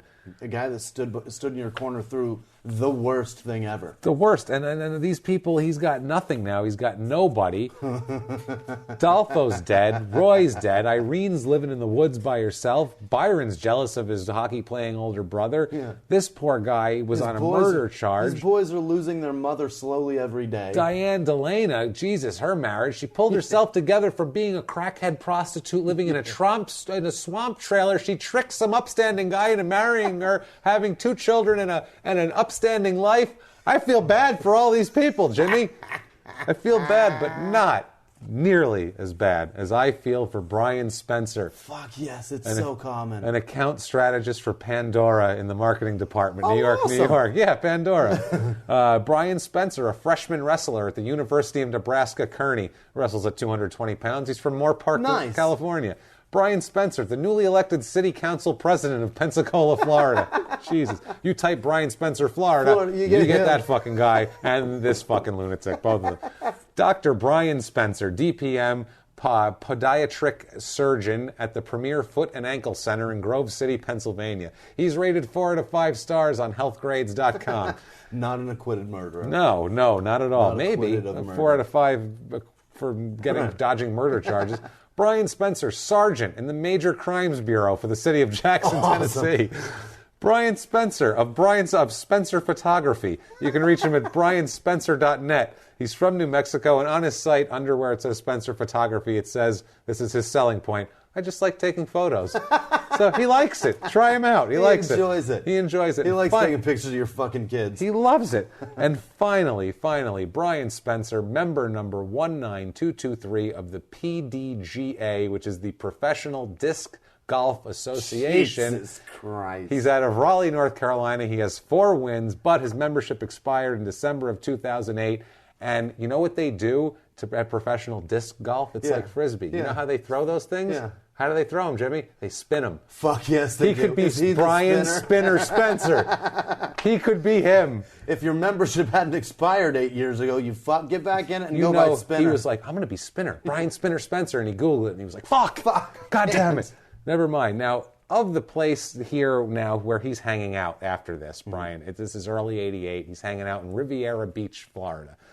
Detective George Mamick. Sounds nice. I bet it's not. It's not. And that's the thing. It sounds like you look on a map, you go, hey, that's nice. Not nice. Riviera? They talk about the Mexican Riviera. The fucking... George Mamick, a detective, said, quote, it was a killing zone in the 80s. Before crack, you could work nights and it was all quiet by 2 a.m. After crack, it was like Night of the Living Dead until daybreak. Again, post-crack, pre-post-crack, post-crack. So June 3rd, 1988, Brian is out with a friend, Greg Cook. Cook says they were out. They'd been out on a Thursday night. They were partying at several bars, drinking, fucking around in the scummy area of Florida here, Riviera Beach. After they're partying, it's like late at night, it's around midnight, they stop to buy some cocaine, some crack, actually, more specifically, because as one does. Yeah. They buy the crack. They drive what Cook says is about 20 blocks away. Yeah. At that point, they stop, and they're parked for a second. They turn the dome light on because Cook dropped his cigarettes on the floor, and so they're looking for the cigarettes on the floor of the truck in the dark, whatever. Yeah. So can't find them around all the fucking gauges. I think they were doing coke is what they were doing, or crack, or whatever they were doing. So at this point, a white car pulls up beside them, a white Buick LeSabre. A man carrying a large caliber gun gets out and goes up to the driver's side window demanding money. This might have been Daryl Alum's. We never know. He could have gotten there. Daryl Alum's like 3 episodes ago. Go listen. Anyway, he was in California. This is Florida. Different guy, but it's his M.O. Yeah. So Cook gives him $3, and Spencer tells him to go fuck himself.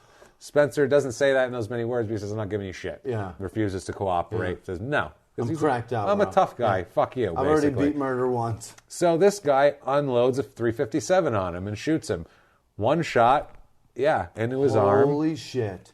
It goes into his arm, through his heart, and into his right lung, and then tears up his liver on the way out. It's a .357 slug. That's a big one. It's a big one, and it's from about 5 feet away.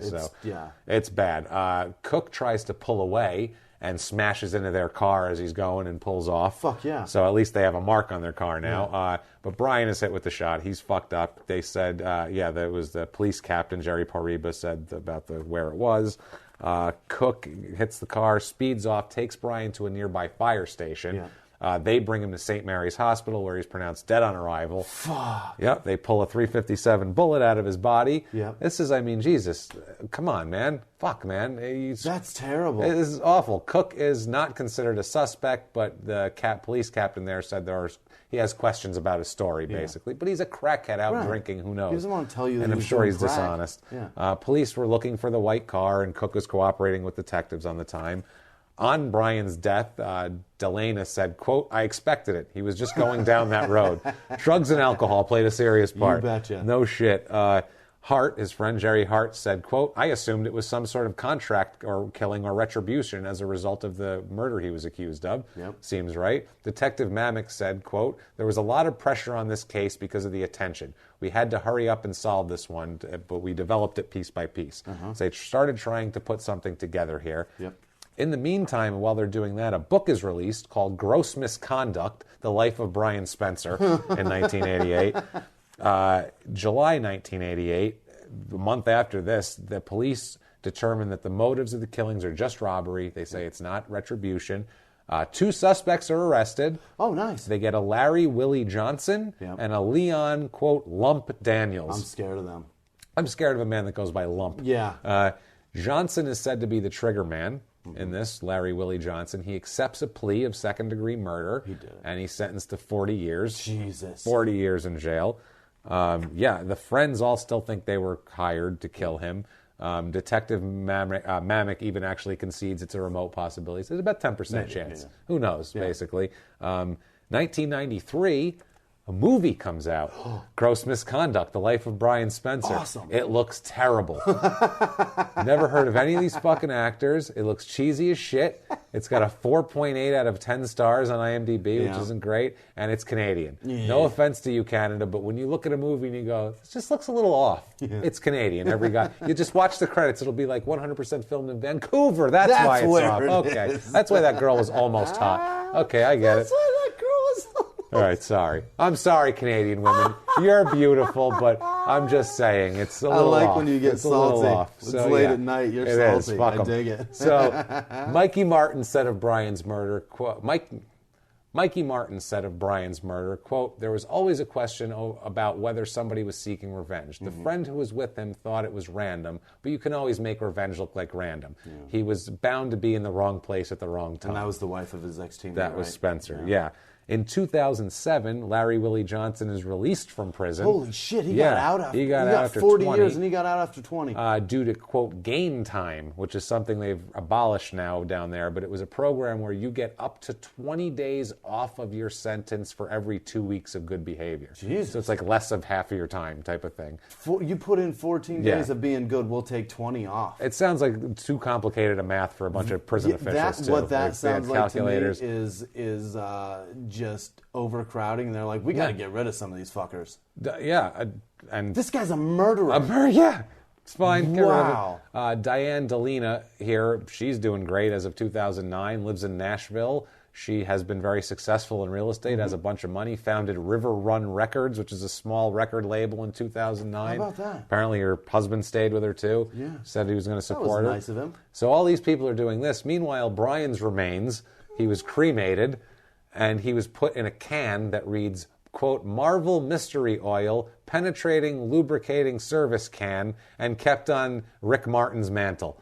That's do you know what Marvel Mystery Oil is? No. It's a very popular thing for mechanics to use. Well, that makes sense then. That's fucking amazing. So that they put him in a Marvel Mystery Oil. They put him can. there, and he's up on the mantle. That's hilarious. And then recently, Rick died, and Mikey put his ashes up there too. So now Rick and Brian are hanging out on Rick's mantle. Mikey, if you, in the remote chance that you listen to this, I want that can. We want that. I want that. Send can. us his ashes. That's brilliant. Send us his corpse. And Mikey, did you even send that through the mail? I think that's got to be. I'm illegal. on his side. Yeah, I shit. love the man. I love his He's dad. a crazy son I love of a everything bitch. about him. This is the greatest story we've covered. I love it so want much. that Marvel Mystery Oil can so bad. Now, even if you transfer the ashes into something else, Yeah, I just just want to have that the fucking can. to know that it housed that amazing man. I want that can. I wonder where his dad is. It's a beautiful can too. What It's kind like of can his dad's in? Telling you, man. No, that's awesome, dude. And now, if you absolutely have to see the movie Gross Misconduct: Life of Brian Spencer, you can find it on Amazon. The DVD is $13.29, and it's such a shitty movie. They don't even have like copies of it. It says right on there, quote, manufactured on demand when ordered from Amazon.com. So we'll just burn you off a copy and send it to you in a cracked We've jewel got case the or something. original. Yeah, we just got one and we'll send it off. We didn't want to waste any space in the warehouse. It's a single press. Holy shit. We'll copy it for and you. that's him. He's dead. Wow. She's living. Rest Holy in peace, fuck. brother. Rest in I miss peace, you you already. poor son of a bitch. I miss you, and I didn't I even do. know you. I miss him too. I miss feel your dad. bad. I'll Your tell you dad that. was a champ. He's a hero. He's a hero to me Goddamn too. hero. So that's Brian. James, I'm so proud of you this week. It's Brian this one, Spinner Spencer. Brian Spinner Spencer. I miss you. That was a beast, man. So cool. That was a beast. What a story. We're going to do shout-outs here Yeah, in a let's second. do that. Before we do shout-outs, I just want to say one thing, too. Yeah. I want to say something on the pod, because everyone, you're going to listen through the pod, to the shout-outs. You're one of our listeners that hangs with us. If you are only here for like a little bit of true crime shit and whatever, and you don't care about us personally, then turn it off now. Because I'm going to say some shit now where the podcast people that really like us and our main listeners, you're going to want to hear this shit. We've been kind of flirting with networks lately, okay? And this is something I really want to fucking talk about for a second. We've been flirting with networks lately. Not just flirting, being courted by being too. courted, and we kind of go and we're finger fucking diddling under the table a little bit. We've had meetings. We're doing this shit. Yeah, we're trying. And here's basically what it is. Here's what the podcast industry is. For you guys out there are wondering, how does this work? Do these guys make any money on this, I wonder? Right now. I wonder if you guys make any money on this. No names. We'll just say that. Okay. And here's how they work. Yeah. Podcast Studio says to podcaster, hey, you got a great podcast there. Tell you what you need to do. You, on your own, with no connections and no nothing, build up your audience to a huge number that we believe is profitable, get sponsors on board, and then we're going to come in and take a chunk of it and do nothing for you. Not even a fucking reach around. And you better keep building while you're on our network. Yes. Not even a fucking reach your around. own. Will fucking tweet about you once a year, maybe, if you're fucking lucky, okay? Right. So that's what they do. We were talking about this earlier, and we at this point say, go fuck yourself to all these fucking networks, because no, we're not going to build the fucking house and put in the fucking plumbing and the drywall and all this shit, and then you cocksuckers wait till it's fucking furnished and we have a fucking 70-inch TV on the wall and a cushy soft leather fucking couch, and you go, now I'll come over and hang out. Fuck you, come lay some tile, assholes. Get down on your fucking knees with the grout, lay some goddamn tile if you want to take 30% of our fucking money. How's My that? back hurts. Eat a fucking dick. We'll stick with fucking Audio Boom, who has no stake in us whatsoever, but fucking supports us, tweets about us, pays to get us ads in fucking magazines. All of you podcasters, look, if you're still listening, I don't know why, podcasters, but look at your fucking deal and look at how shitty it is and say, if I built this on my own, what the fuck do I need you for? It's like the goddamn mafia. You build the store, you get a nice customer base, make it profitable, we'll come in and protect you for 10%. Suck my dick. We're fine. If you want to throw a rock through our fucking window, go ahead. Eat a dick. I don't care. Audio Boom will repair it, motherfuckers. Fuck you, Don Fanucci.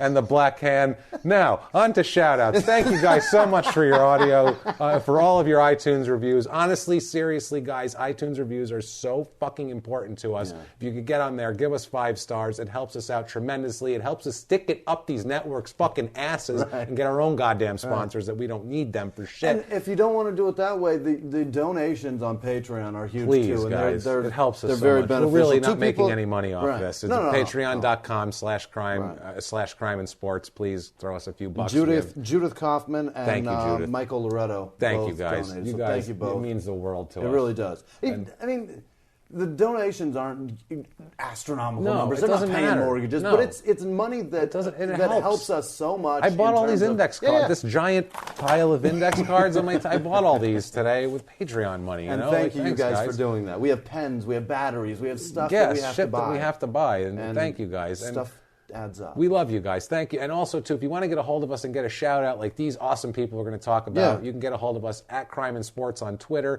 Facebook.com/Crime and Sports, crimeandsports@gmail.com, on Instagram at Crime and Sports. Any of these formats. Any format that's social Talk to media, us. just search Crime and Sports and you'll find us. And please, and these nice people have shouted us out and talked to us this week. And they tell their friends about the podcast. It's fucking great. Daniel Belusi, Eric Norberg. I think it's Nurburg. Nordberg. It's O.J. Simpson. Luke Barber and Alex Hedges. He's a Kansas City Chiefs we love fan. Alex My Broncos Hedges, are man. playing Thank the you. Chiefs, so you can go fuck yourself, Alex.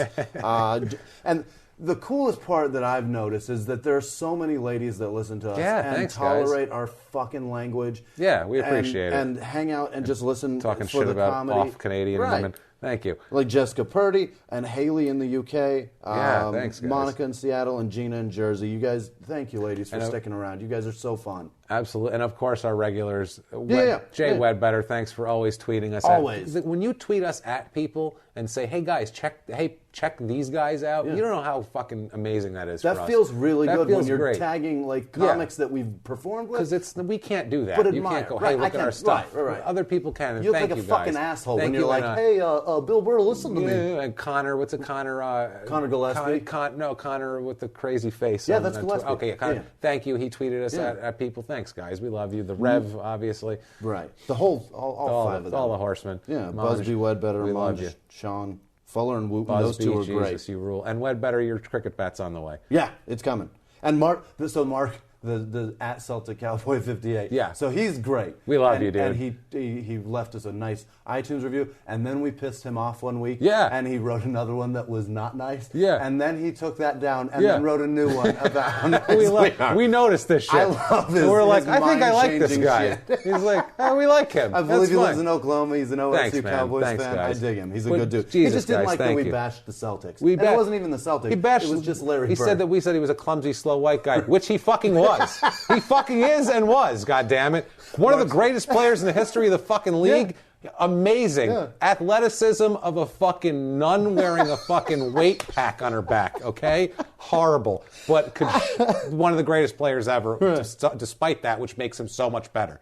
I love Larry Bird. So Bobby Williams, Chris Brown, and then the last one, Scott Ferguson in, I believe he's in Scotland or the UK? He's over in Europe somewhere. Thank you, guys. The guy's amazing. And so when you tweet out our podcast, legit, I could be on coke all day long, and I would still and he get is a hard all the on. time. No, I would still get a hard on because it feels so good. Michael Dolfo level of coke, and we'd still be able to get it up. It would be rock hard because that feels so good for a mangy Florida prostitute. When you guys talk about us and say nice things, it charges us to want to do this again. Absolutely. So thank you guys. And to tell networks to go fuck themselves. It also charges us for that. And that's if you want to get a hold of us personally, you can get me at Jimmie P is funny on Twitter and whatever, and find my name, James Pietragallo, on there, friend me, whatever, blah, blah, blah. Jimmy, you want to give me your info? On, at Whisman Sucks, Whisman Sucks, and that's on Twitter, Instagram, and Snapchat. And then this weekend, Thursday to Saturday, you can see me at Stand Up Live in downtown Phoenix with the Roast Master General,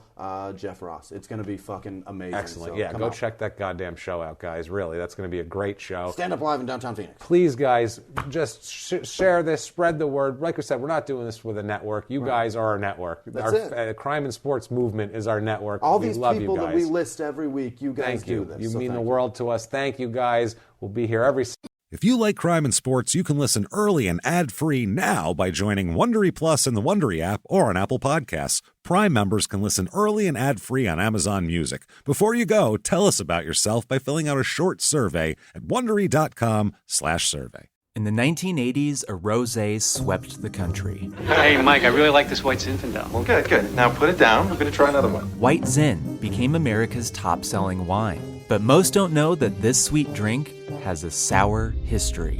What began in 1986 with counterfeit bottles, a big fraud, a multi-million-dollar fraud, sent investigators chasing one of the most powerful families in the business, the Licciardis. But the closer the feds got to them, the more dangerous things became. It's a story of deceit. At the time, I was paranoid. Threats. You touch my kids, I will kill you. And murder. with a .22 caliber bullet to the head. What started with a scheme to mislabel wine spilled into a blood-soaked battle for succession. Welcome to Bloodvines. You can binge listen to Bloodvines exclusively and ad-free on Wondery Plus. Join Wondery Plus in the Wondery app, Apple Podcasts, or Spotify.